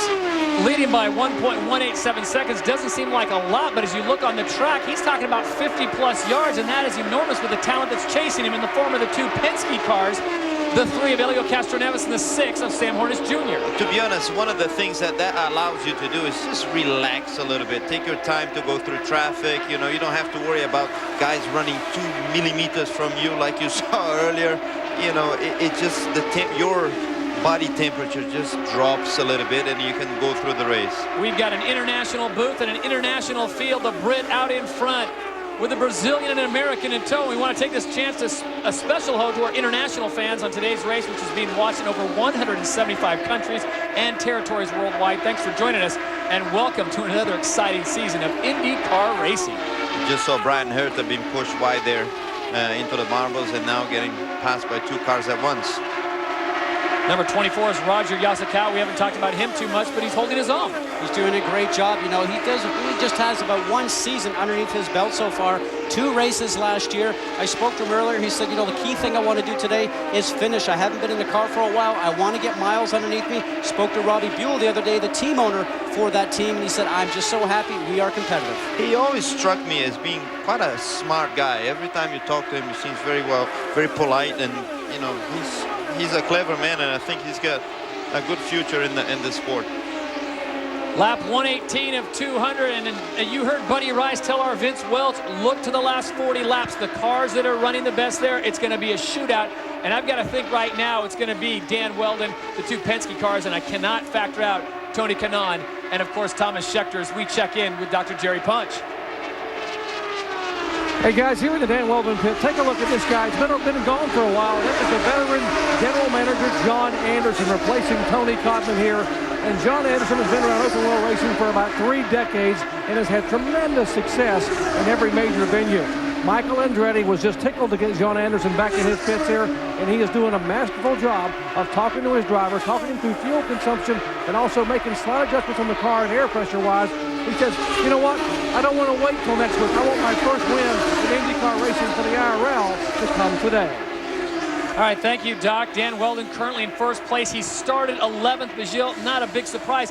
How soon, though, do we talk about pit strategy? Because remember, he did not go out on the first pit. Well, he's definitely consuming more fuel than everybody else because he's facing the wind. Now we see Thomas Scheckter.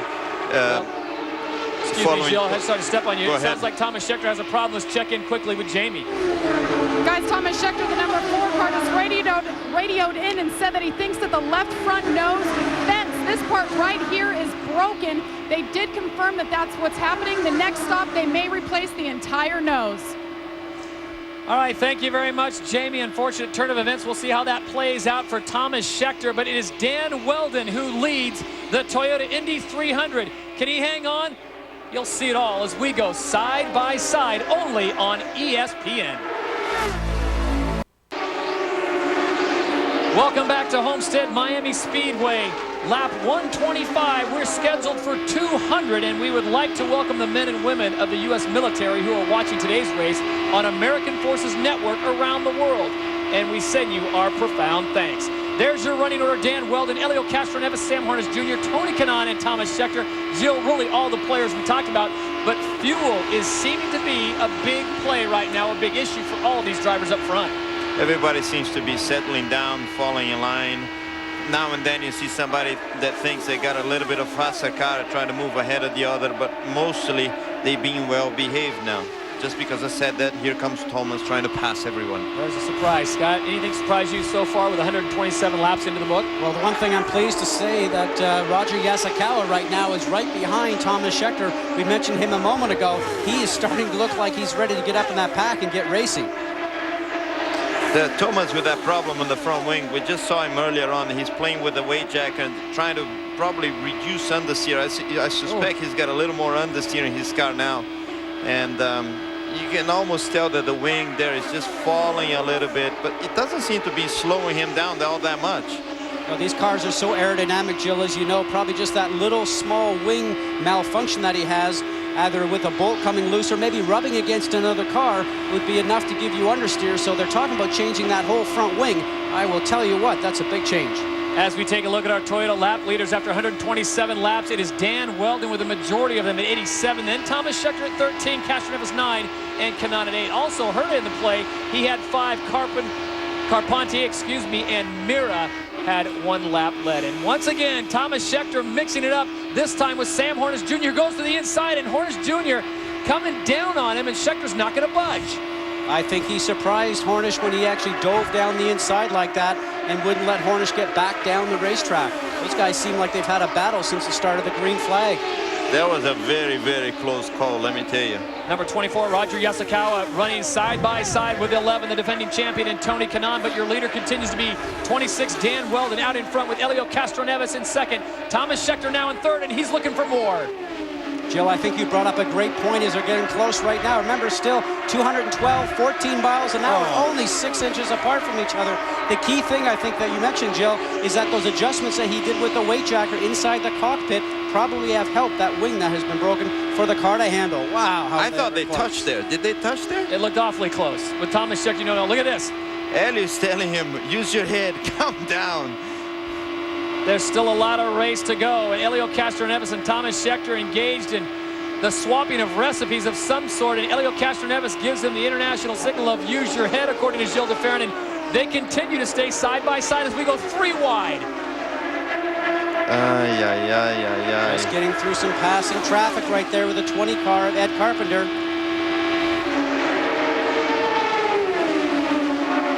Oh my.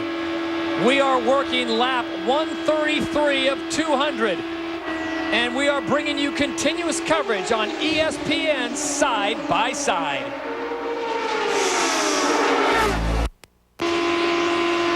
Back at Homestead-Miami Speedway, a picture-perfect day to go 200+ miles an hour with your closest friends as we take a look at the running board. Dan Weldon out in front. Thomas Scheckter now moving into second. Sam Hornish Jr. in third. His teammate Helio Castroneves now sits in fourth. And Tony Kanaan, he is lurking like a great white shark in 5th place.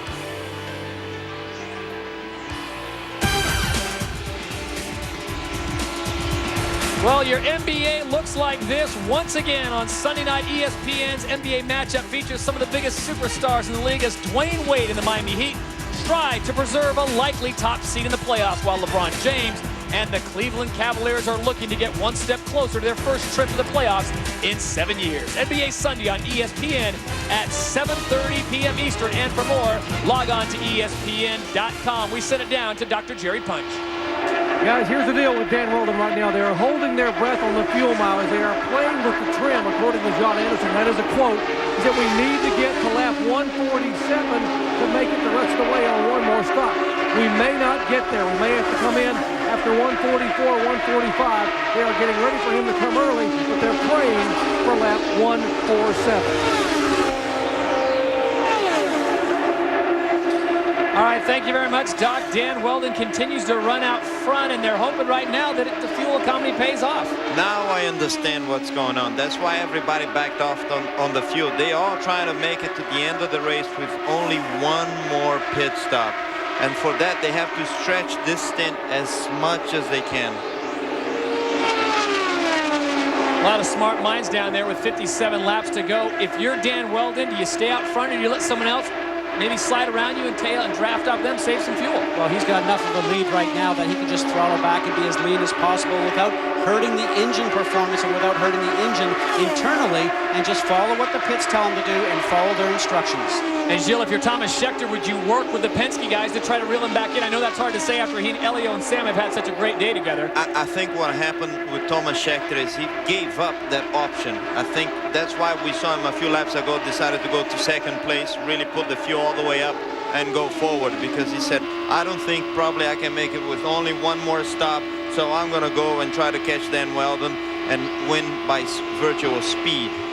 Dan Weldon has a sizable lead right now as you are on board with Thomas Scheckter. The number 4 Pennzoil Chevrolet, he won the pole and started on the front row, which gave a lot of hope for the folks at Chevrolet. His teammate Thomas Enge, his day not as good as the Rockstar Chevrolet, did not have a great run here today, but this is the battle for second place. Thomas Scheckter and Sam Hornish Jr., both of them over 212 miles an hour. And the race record is 153.7 miles an hour. Today's average 154. Thomas Scheckter, though, Scott, has had a history of running out of gas. He did it last year in Michigan. Is he going to push it this year, or is he going to play it a little more conservative, knowing that he has the power today? Well, you know, that's not really up to the driver, because all those calculations are actually done in the pit lane by the engineers. And right now, as we watch Brian Herta come in for a stop, maybe a little bit earlier than what we anticipated, which will really have an effect on see if he can get to the race on this one last stop. It's always up to the guys in the pits, the engineers, to decide when to make the driver pit for fuel. Also, the 20 car of Ed Carpenter, the Vision Ride, has come in for pit as well, and he stalled it Brian Hurt has stalled it. You can see the starter in the very back there. The guy in the center drops over with the electric starter to restart the car. Fire and off he goes. 17 Vitor Meira also takes this opportunity to come in as we go back on board. And this is Thomas Scheckter coming in. He has certainly been a factor all day long. And for more on Thomas Scheckter, let's check in with Jamie Little. He certainly has. He comes in position 2. He's expected to get fuel and tires. Remember, we talked about that issue on the front wing, guys. It looks like it's fine at this point. They're going to look at it. They may replace the nose. It looks like all's okay. And they're letting him go. Helio Castroneves is getting ready to come in for his stop as well. And one thing is worth noting here with this Castroneves team, the team is using a new fueler because the single-point fueling system is a heavier apparatus than what was used before. So John Hazlitt, a 22-year veteran, used to fuel for Immo back in the late 80s, is over the wall once again and fueling for the 3-car. Let's go to Dr. Jerry Punch. Well, Dan Weldon has made the call. I got to come this time, guys. So they are over the wall. Mike Horvath and company and the Jim Beam Klein Tools crew. See if they can give him a great pit stop. Remember the last stop under yellow? They were the best on pit road and got him out first. They're waving now. Horvath, they're reminding him 60 miles per hour. There are lines buried here in the concrete on pit road. Dan Weldon, hopefully the final stop of the day. We'll see if they can get it done. Horvath, right front, right rear tires are on. Left side tires. Don't have to worry about waiting for the fuel. Yes, get it completely full of fuel. Wait. And he is away. All right, thank you very much, Dr. Jerry Punch. So the drama plays out with 50 laps to go here at the Toyota Indy 300. Sam Hornish Jr. now is your leader, followed by Tony Kanaan. And we check in one more time with Vince Welch. No major changes expected on the 6-car for Sam Hornish Jr. They're filling the fuel, going all the way to the top, and away goes Sam Hornish. Let's go up the lane to Jerry Punch. Final pit stop of the day for Tony Kanaan, the reigning IndyCar champion. Great stop for Kanaan. He burns it out. And although he will lose a spot here on pit road. Great drivers, great pit reporters, and we are set to go with 49 exciting laps as we got a bit of an incident here on the infield turf. What could have caused that? I don't know. That's strange. I've never seen the grass caught fire like that in the inside of the racetrack. Well, you know, makes you wonder if something actually came off the cars going into the pit entry road, and actually because the piece is so hot on the race car, set the fire ablaze. So to see if they're actually going to stop the race to actually put that out. That is in turn 4 on pit entry, and they've got problems with Foyt, and it looks like they might have a partial fire there as the water splashed around. Todd, what happened is they had an initial spill when AJ spun out and light up his tires. He was on fire and it sprayed all over the place. Everybody's okay down here. They've got water. Looks like they had the matter under control. All right, thank you, Jamie. Be safe. The great thing about that is they dump the water in there and it dilutes it greatly as the yellow flag comes out.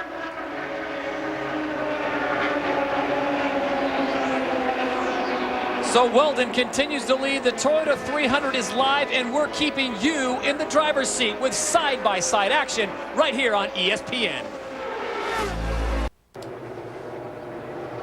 Welcome back to Homestead, Florida, here at the Toyota Indy 300. We just had a pit incident just a few moments ago. I'm here with 4-time Indianapolis 500 champion AJ Foyt. It was excitement here a few moments ago. What happened? Well, actually, on the fuel probe inside the car, for some reason, hung. It's all a brand new deal they come out with, and you know, a lot of guys aren't familiar with me, and why the one in the car hung, I don't know. We've never had that problem before, but it's one of them misfortune things. You know, it happens every now and then. He's talking about the single point fuel, guys. Having a little issue here. Everybody's okay. Dr. Punch? Down in Dan Weldon's pit, John Anderson talking to his driver right now, and they were really concerned about making it the rest of the way. We'll get in here and ask John a question. And John, what does this yellow do to your concerns now over fuel? I know you guys were very close. Yeah, we're breathing a little easier. This that should have been our last stop, and this yellow was obviously helping quite a bit. Can you go full fuel now and run like you wanted to early in the race? No, we'll be a little conservative. We've got a point position to protect. So we'll just wind it back and see how it goes, but he seems to be able to put it where he wants and when he wants. Still a little bit conservative here in the Weldon pit. Let's check in the Penske pits with Vince. With Roger Penske. Roger, you told me before the race you hope to have your two guys running together up near the front, and right now they're running second and third. And so the strategy is working. What about fuel the rest of the way? Are you good to the finish? Well, we ran 56 laps on that last stint. We only need 42 or 43 to finish, so quite honestly, I think we're going to be in good shape on fuel. Do you try to pass Weldon as a team, and that way you go first and second instead of first and third? Well, he looks awful strong out there. I just like to be where I am, close to the finish there in second and third, and see what happens in the shootout. Good run for Team Penske so far today. All right, thank you very much, Vince. We've got 45 laps to go at the Toyota Indy 300 Homestead-Miami Speedway. Dan Weldon leads. Can he hang on? You'll see it all as we go side by side on ESPN. Back to Miami, and we have had a multiple car crash. That is Brian Herta, the XM satellite number 7. He is moving inside the car, and it was just after the start on the green. And Jill, that is the worst sign right there, fire. Yeah, that's Danica Patrick there. That's an unfortunate end for her. She opened her visor. That means she's probably okay, but that fire doesn't look too good to me. Well, the Delphi safety crew is on their way, and this was just after a restart, and Danica was actually being recycled back for a pit entry violation, carrying too much speed. But they've got to get there and get that fire out quickly. Meanwhile, they're at Brian Herta right now, and there's a lot of debris on the track. So another yellow comes out, and we will hopefully get word momentarily. Scott Sharp also caught in that one, and the 55 of Koski Matsura. A lot of cars. That's a huge amount of cars, guys. They just got a complete amount of cars right in turns 3 and 4 as we watch Scott Sharp start to get himself out of the car. Obviously, he's doing just fine. With 6 cars, Scott? 6 or 7 cars. I mean, we have just lost a large amount of the field because I think somebody just started to slide sideways in turns 1 and 2 on the restart. And once you do that, boy, you just collect a lot of guys to go along with you. Koski Matsura out of his car. That is Ed Carpenter, number 20 on the Vision Racing. His stepfather, of course, Tony George. His mother will be happy to see that as he gets out of the car. So far the reports have been good that everyone is up and walking around. We're going to have to go back to this and see what exactly triggered this. Thomas Schechter also collected in that. So the count continues to go up on lap 159, a major incident. And here it is. There we go, 3 cars side by side going through there right now. The car on the top, number 55, Koski Matsura, is up in the dust, up in the dirt. The back end goes around, goes along and collects everybody. And now he's going to hit his teammate right there, Scott Sharp, right in the side. So that's just cold tires, Jill, as you know. And being up there as the race continues on, a lot of debris starts to get up there, and it's not the place to run. Well, let's look at the view from Thomas Schechter, and this should be extremely dramatic. A great start by Koski on the right-hand side. Absolutely, Todd. Starts to come down a little bit. You see the back end starting to slide. That's what we call oversteer. Turns around and just collects. Thomas Schechter almost got through with it. Here's Danica. Now, she tried a risky move. She dropped down low. She saw the incident early. And look at this, Jill. Clips Ed Carpenter. She clips Ed Carpenter. She didn't back off. She went... Oh, she's walking. Danica's up and walking. Good news. That's good news. I tell you, that was an unbelievable incident there. Koski obviously got caught out, like Scott said, with cold tires and low pressures, lost the car. Danica was coming down the inside, and she probably didn't see the whole incident developing and kept her foot in to go down the inside. There's Ben Patrick, Danica's mom. Get her word quickly that her daughter is okay. She looked a little disoriented right there, almost like she wanted to walk back. Let's go back and watch the onboards now. This is in real time at 200+ miles an hour. On board with Thomas Schechter. Backs off a little. There's Koski Matsura. He loses it. This is Danica Patrick. Now she drops to the inside trying to avoid the incident. She backs off a little. She's on the curb. See, at that point in time, Ed Carpenter could have been back on the gas because the accident was beside him. Oh, and it looked like everyone lifted. Yeah, she almost made it through. Yeah. She was almost all the way down on the apron, underneath the white line to try to avoid Ed, and there was no way of doing that, unfortunately. Well, it was a high-risk, high-reward kind of move. Unfortunately, it did not pay off for Danica Patrick. Let's send it down to pit row and Vince Welch. Bobby Rahal was just watching the replay of watching the incident. And Bobby, what was your sight line of the incident? Well, I mean, it all happened in front of her, and she was doing right, and then Ed Carpenter was about 5 laps down or something like that, was in the middle of that restart, why I don't know, and he parked it in the middle of the incident, and she just caught up to him. But she did a great job all day, made a lot of good passes, and it's just unfortunate. I think she was feeling comfortable, and big accident. Pit stops and traffic, I know, were the 2 main areas of concern for her coming in today. How would you grade her in those areas? I'd I'd give her a pretty good. I don't know if I'd give her an A, but I'd certainly give her a B. I mean, the restarts some were good, some weren't so good. No, but that's just the experience factor.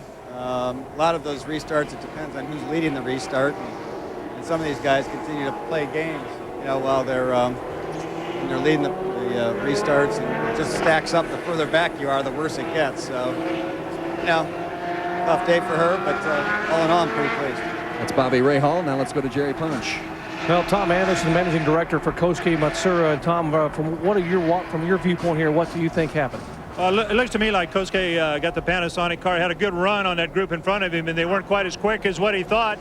And he had to jump to the outside to go around him, and with a combination of the cold tires and the amount of marbles that were up high, I think it wasn't too many, but it was too many for the situation. So just not enough grip up there, and it looked like back end came around on him up high and got away from him. So I think more or less a victim of circumstances, because he had guys in front, but there wasn't enough room to do what he had to do to avoid going straight into the back of him, and left him in a position that wasn't really compatible with the tires at that time. Okay, Tom Anderson. Kosuke, though, is okay, guys. Thank you, Dr. Jerry Punch. 7 cars involved in that incident in turn number 2, and there they are. Thomas Scheckter, Scott Sharp, Kosuke Matsuura, Danica Patrick, the rookie, Scott Dixon, Roger Yasukawa, and Brian Herta, all collected in that incident here on lap number 160. An unfortunate turn of events, but Indy Racing has no timeouts, and the same goes for ESPN. You're watching continuous coverage side by side. We are on lap 164 here at the Toyota Indy 300. If you have been watching, we have gone side by side here on ESPN. As we take a look at our race recap, so far so good as the day started out. Dan Weldon pushing the envelope, moving out in front, carrying a lot of speed, sometimes in excess of 215 miles an hour. But a rookie mistake by Ryan Briscoe, brought out one of our yellow flags, having his problems again in turn number 4 like he did in practice. And just moments ago, 7 cars collected as they entered turn 2, unable to get out of the incident. Several cars lifting, gentlemen, and that just set off really a chain reaction, a domino effect. Certainly does. We talked about it. It's on cold tires and the dirty air, or the dirty track that's up on the right-hand side, where Kosuke Matsuura went, as we ride along there with Danica Patrick going over Ed Carpenter. The key thing we talked about, Jill, is that on restarts, the tires are cooled off just a little bit. And the biggest thing is the race wears on. You don't want to get yourself up into that gray area where all the rubber marbles are that are coming off of tires as the race progresses on. I think it's one of those typical situations where trying to fit 4 cars in a 3-car space. And unfortunately, that's the kind of thing that happens, especially, like you said, when you're up high, tire pressures are low. It's so easy to lose the car, and then it just set off a chain reaction. Well, as John Anderson mentioned, just cold tires, not a good combination. We've got the cameras on board, 7 onboard cameras, and our friends over on ESPN2. Here's Scott Dixon's look at the incident as they were coming into turn number 1.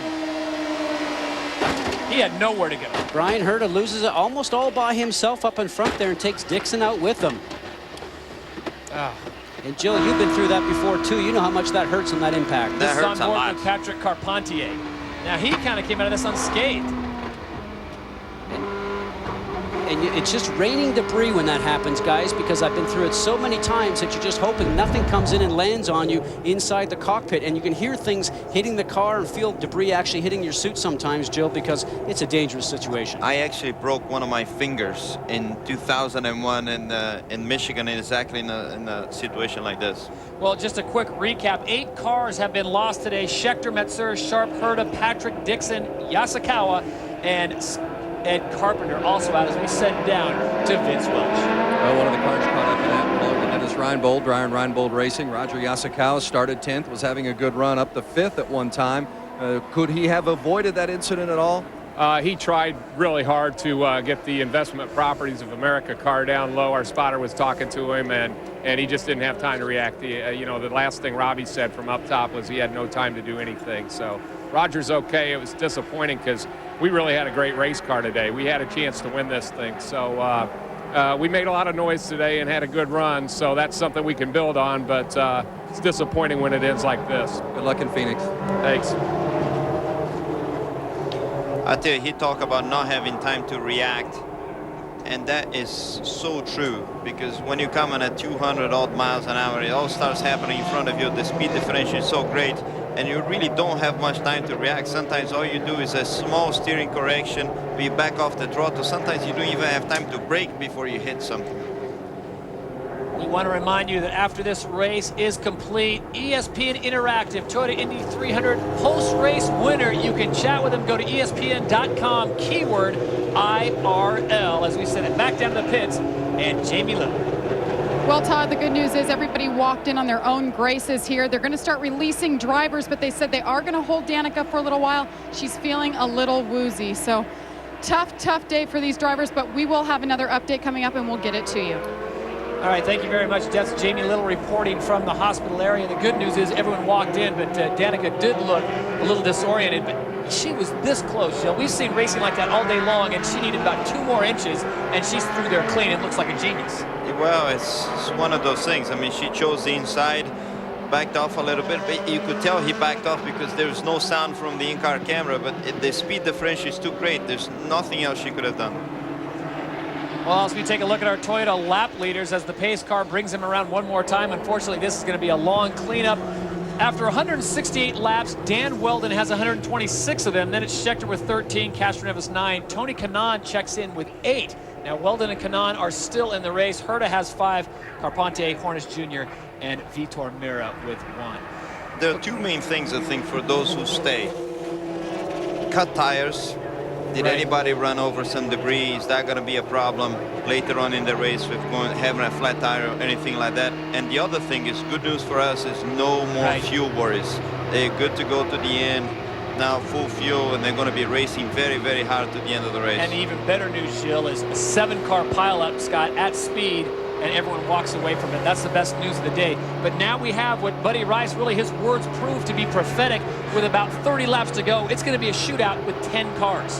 And a lot of strong cars that are up front right there. You know, Honda powered cars, Toyota powered cars. We talked about the Chevrolet car of Thomas Scheckter, who got taken out in that accident, certainly was capable of running here. Here goes Vitor Mira into the pits right now, probably having a look at changing some tires, simply because, as you talked about, Jill, it was a great point. As a driver, you're telling the team, hey, I want to come in and put some new tires on here. I know I've run through some debris. A slight wing change happening there in the front. You can see the work that was going on right there.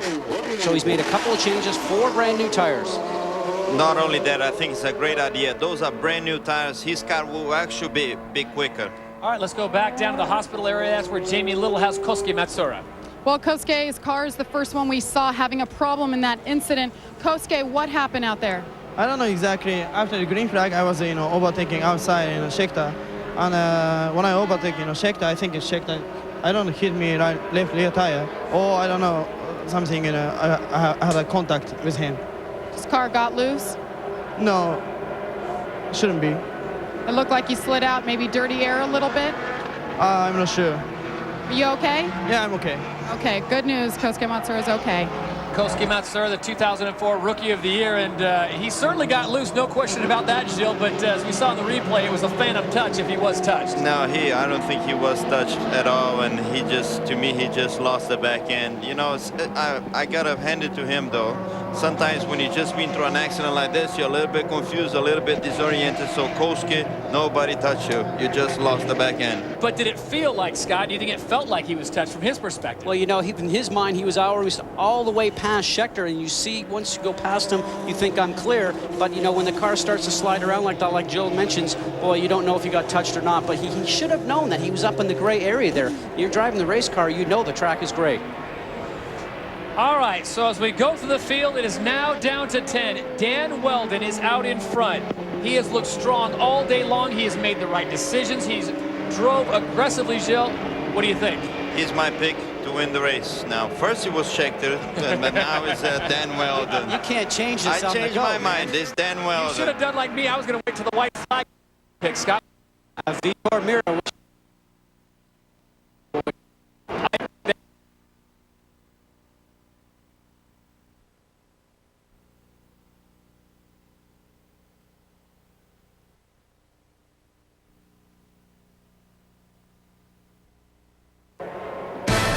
Welcome back to beautiful South Florida for the Toyota Indy 300. Homestead-Miami Speedway. ESPN's presentation of the Toyota Indy 300 is brought to you by Toyota. Choose any direction as long as it's moving forward. And in part by Miramax Films and Hostage, starring Bruce Willis in theaters Friday, March 11th. On board with Tony Kanaan, and there are your past race winners, and that's what I drew my selection off of. Sam Hornish in 2001, 2002, Scott Dixon in 2003, and then he backed it up last year in 2004 as we check in down with Vince Welch. Eddie Cheever, anything left for the finish here? Your driver's running 5th, Patrick Carpentier. Patrick's done a great job. It was kind of like an indoctrination by fire today. It's been a very exciting race. Our cars haven't been as quick as we wanted to be, but if he sticks with the draft, you never know. Still in the mix, currently 5th on this restart. With 25 laps to go, we are going green at Homestead. This is the crucial restart of the race right here. Dan Weldon, your leader. Sam Hornish Jr. in second. Elio Castroneves in third. And here he comes. Tony Kanaan dips down low. All that dust you see going through turns 1 and 2 is from the oil dry they put down from the crash that we just had.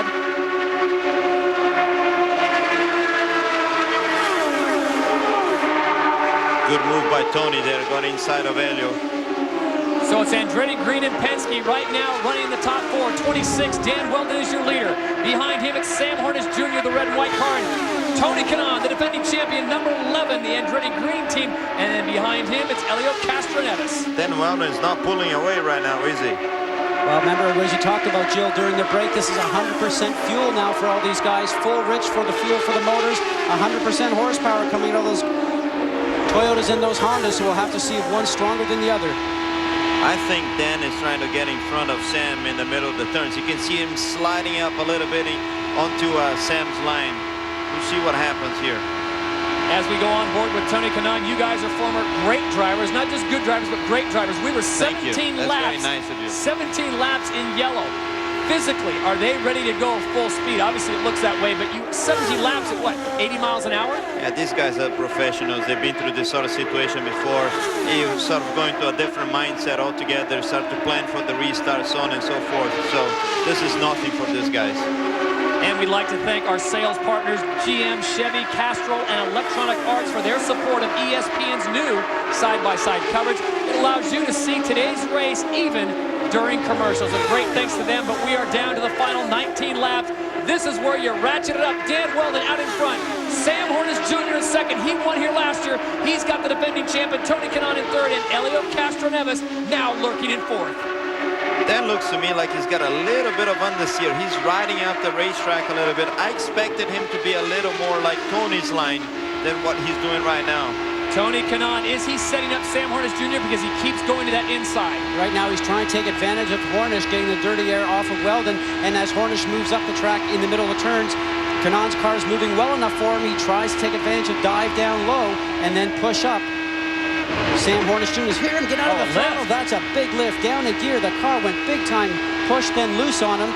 He's lucky he didn't get gobbled up by Castroneves. Castroneves dipping down there precariously close to that white line. He pulls back into position, and right now Elio seems confident just to sit on Tony's tail, but I don't think he was expecting to see that kind of lift. No, Tony made the car really wide there to stop Elio getting by. Tony had to back out of the throttle. Elio Castroneves was coming with a full head of steam, and Tony made the car very, very wide. Right now it's a 4-car race with Vitor Meira coming into 5th, and he is starting to move up all by himself, but it is Dan Weldon, Sam Hornish Jr., Tony Kanaan, and Elio Castroneves, top 4 with 16 laps to go. You talk about Meira. Meira might just be back a little bit too far to be able to get a bit of the draft from those guys that are up front. Those top 4, Meira did not get around those lap cars on the restart quick enough to get in front with his front group. Here's Dan Weldon pulling away a little bit at a time. Do team tactics come into play now? Does Tony Kanaan busy himself with the two Penske drivers and let his teammate take off? Every man for himself right now. So Gilles DeFerrin says with 15 laps to go, it is every man for himself as we check in with Jamie Little. Well, Todd, I'm with John Griffin from the IRL. An update on Danica at this point. What is the latest? She's going to be transported up to Baptist Hospital here in Kendall, South Florida. According to Dr. Bach, our senior technical director, she has a concussion. They're going to take her up to the hospital for precautionary reasons, and we should have an update here by the end of the race. But she did walk in on her own graces. She walked in under her own strength, was feeling a little bit woozy, so Dr. Bach wants to send her up to the hospital. Well, guys, she was running one tough race. We wish her the best and hope to see her next week in Phoenix. All right, thank you, Jamie, and congratulations to Danica. I got to give her A for effort. It was a tremendous performance. It would have been nice to see her finish, but you know what? I think Bobby Rahal said it best. She did a fantastic job today. The one key issue with that is she does have a concussion. They'll have to see how the IRL rules to allow her to come back and race in 2 weeks. There's usually a 2-week period right there where you're not allowed to be actually back in the car, so we'll see if she can race at Phoenix. Okay, it's all about this with 12 laps to go at the Toyota Indy 300. It looks like this. Dan Weldon out in front. Tony Kanaan sits in second place, and the Penske cars of Sam Hornish Jr. and Helio Castroneves have dropped back to third and fourth. Tony had made a good move around Sam Hornish on the outside of 1 and 2 and just slowly went by him, and now he seems to be able to hold his own, but Sam is very close there. And then Weldon continues to pull away little by little. And lurking in the background right there is Vitor Meira, taking advantage of all these guys starting to mix it up just in front of him. He's getting that draft now that he was looking for before. He's going to enter up into the fray here very shortly. If you're Dan Weldon, are you buying Tony Kanaan dinner? Because look at the lead he's got, and is that because of what Tony's doing? Look at that. He's making his car very wide there. Is he blocking? Well, you know, he's going to move it around. I can tell you he's looking in the mirrors just as much as he's looking forward right now driving that race car. I don't think he's looking forward at all. The 11 is Tony Kanaan. He is running extremely wide, as the two experts say it. He is holding off a Penske charge with 10 laps to go as his teammate Dan Weldon comes forward. That is Michael Andretti, the car owner of the 7, the 11, 26, and the 27. Unfortunately, Dario Franchitti and Brian Herta unable to finish the race, but right now he's smiling because he's going 1 and 2. You know, Tony is showing a lot of experience there. He's making his car wide without actually blocking, Scott. I don't think he's blocking. He's just using his experience to make sure that these guys don't have a lot of room to go by him. Can Elio and Sam work together to get around it? Well, right now, if actually Castroneves can get up underneath Sam's back bumper just a little bit further, maybe they can make that train effect, that slipstream effect, and actually help each other go past Kanaan. But they're going to have some visitors right now with the way of Vitor Meira with the Honda power, probably looking to go around the outside here very shortly. You are looking at the battle right now for second place. That is Tony Kanaan. Way out in front is Dan Weldon. He is nearly checked out with 8 laps to go. And we'd like to thank our sales partners, Delphi, Smith Barney, Ubisoft, and ONDCP for their support of ESPN's new side-by-side coverage. That allows you to see today's race even during commercials. With 8 laps to go, it is Dan Weldon out in front, Tony Kanaan holding off the Penske charge. We talk about the fast laps that Joe was talking about right now, 213 miles an hour plus for Danny Weldon that last time around. And the rest of the guys starting through second place on downwards, there's just 211. He's walking away from these guys right now. Well, Tony Kanaan, he's been consistent. We talked about it at the top of the show. He was going to be there in the end, despite the fact that he started 11th. Right now, he's running second. And for Dan Weldon, he couldn't ask for a better running partner. No, he couldn't. Very impressed with Dan Weldon's speed. I mean, he's consistently running 213, which is actually quicker than what he qualified on, and slowly pulling away. Everybody else is running about 211. Look at his lead. I mean, it's half a straight in front of Tony Kanaan, and increasing because Tony's every lap 1 to 1.5 miles an hour slower than Dan Weldon.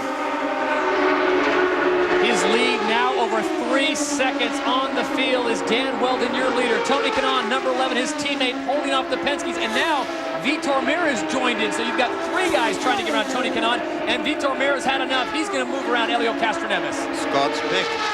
Well, he did a nice slice job right in front of Castroneves to make sure he wouldn't get that lower line going into turn 3. Took the air away from Helio Castroneves. So now he's going to set his sights on Sam Hornish Jr., who's just in front of him. It's about that time of the race where the gloves go off, you know. Now it's bare fist. Well, you got to be close enough to throw the haymaker, and right now they are nowhere near Dan Weldon as Tony Kanaan has kept off Sam Hornish. And I think Sam played it right, Scott, with about 20 laps to go, but I don't think he counted on Tony Kanaan running so wide and keeping him away from the battle and Dan Weldon. Well, there's certainly that factor, but the other factor that he knows right now, he's no longer has a teammate behind him. He's now got Vitor Mira, so he's going to have to play double duty, the guy in front and the guy behind him very shortly.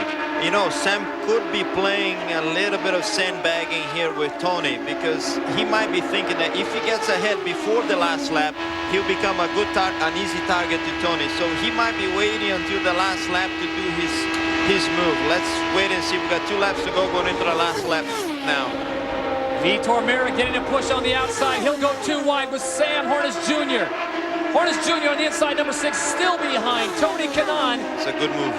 Oh, Sam made his car real wide going through the turns there, tried to make sure that he didn't give any room to Vitor Mira in that yellow car on the high side. The white flag is out. Dan Weldon is on the final lap of the Toyota Indy 300, and Tony Kanaan continues to keep them at bay as his teammate runs out in front. As we look to 2004, Dan Weldon did this plenty of times for him, but it is Dan Weldon who is coming around as he enters turn 3, coming out of turn number 4. This will be Dan Weldon's 4th career win, and Sam Hornish trying to get it right.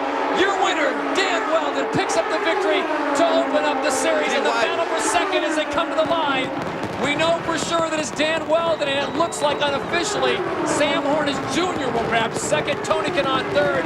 Vitor Mira checks in at 4th. An unbelievable finish as Dan Weldon brings it home and delivers for the Andretti Green team. Sam Hornish Jr. must be so frustrated, but he does pick up second. Points. I told you. I did tell you that he had something in his pocket. You know, it did look like that to me. It was a masterful move by Sam around the outside of Tony.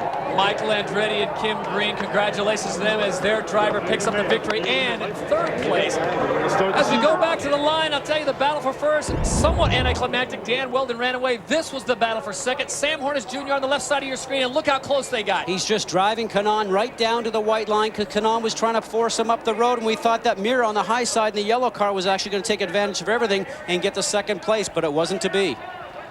So Sam Hornish Jr. at the line gets by Tony Kanaan, says thank you very much for holding me off for 20 laps. Tony Kanaan finishes in 3rd, and Vitor Mira with a great drive ends up in 4th, but to the spoils go the Brit. Dan Weldon making a mess of the front straightaway here at Homestead-Miami, and I think he's got some experience doing that, Jill. Without a doubt, the man of the race today. He was so strong, and it was aggressive when he needed to be. Went to the front straight away right after the start. He started 11th. Immediately he went to the front. A 10 out of 10 for Dan Weldon today. So Dan Weldon draws first blood for the Andretti Green team as we send it down to Vince Welch. Michael Andretti, good to have teammates together there at the end. I don't know if you call that blocking or just wide driving. No, I don't think so. I think he just was protecting his own position, you know, and, you know, it helped, obviously. 1-2 in the series last season, 1-2 in the first race today. Does that set the stage for what's to come? It's awesome. I don't think we've got a 1-2. I think we finished 3rd, actually. I think Tony did sneak in, yes. Yeah. But, yeah, it's great for Honda, great for everybody, the whole team. What a way to start it off, you know. It's going to be a good year. A lot of folks talk about Dan Weldon maybe projected as the series favorite this year. How do you see it stack up with that group? I think he is. You know, he's shown now he can drive on every type of racetrack, and I think he's going to be really tough. Congratulations. Thanks.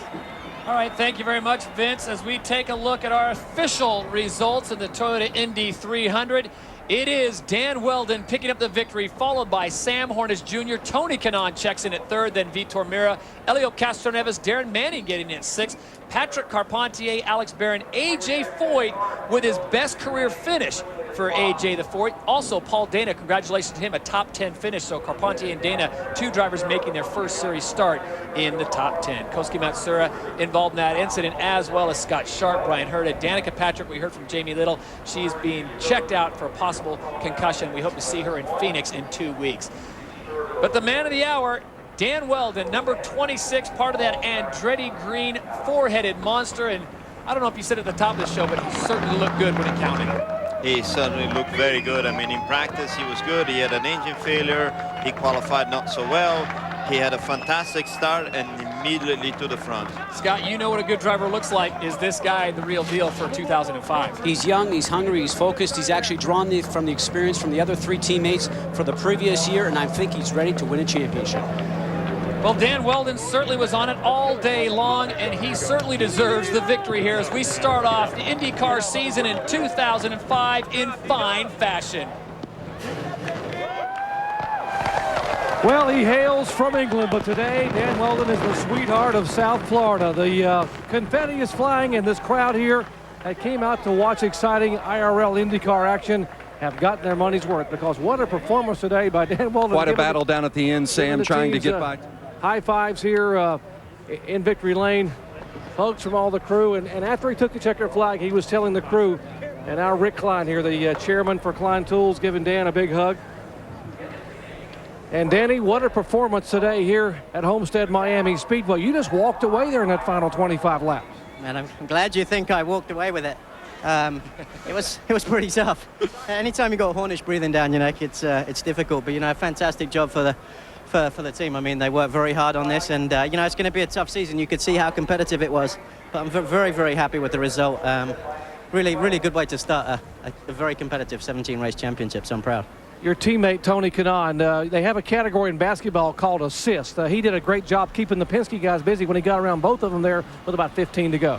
Yeah, I think obviously my car was very competitive, and here's the boss. Michael Andretti giving him a big hug. But it was, the car was just excellent. I think Eddie Jones did a fantastic job, and it's my first time with John Anderson and the boys, and it's just a good team. It's really good to be part of, but we got to keep doing this because Penske are hot on our heels, and so are the other teams.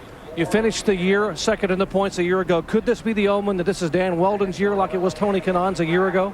Brother, we're one race into the championship, one race. There's 16 to go, but if it's meant to be, it's meant to be. I just enjoy winning races, so that's what I'm going to do. Who cares about anything else? One impressive race. Congratulations. Go celebrate, Danny. Thank you. Dan Weldon in victory lane here at Homestead-Miami Speedway. Thank you very much, Jerry, and a very happy Andretti Green team. Dan Weldon reigns supreme in South Florida. That's good, huh? Thanks. So head your back door protector. Yeah, guys, I tell you what, Dan Weldon, everyone said he would be a favorite in 2005, and he certainly delivered today. The neat thing that I think about right now as we watch Danica Patrick as she was coming out in driver introductions is Chevrolet, Toyota, and Honda all seem to be very close this year. Great to see. Coming up next, the road trip to the Los Angeles Auto Show. And we also want to remind you our next race, the XM Satellite Radio Indy 200 presented by Argent Mortgage, Saturday. That's Saturday, March 19th on ABC Sports. Well, it's been a great day. Unfortunate incident there with 50 laps to go, but in the end, it was Dan Weldon, some tight racing, and that's what we love to see. On behalf of Vince Welch, Jamie Little, Dr. Jerry Punch, Scott Goodyear, and Gilles DeFerrin, I'm Todd Harris saying so long from Homestead-Miami. This has been a presentation of ESPN, the worldwide leader in sports. For more, log on to ESPN.com. Your winner from Homestead, number 26, Dan Weldon. We'll see you in Phoenix.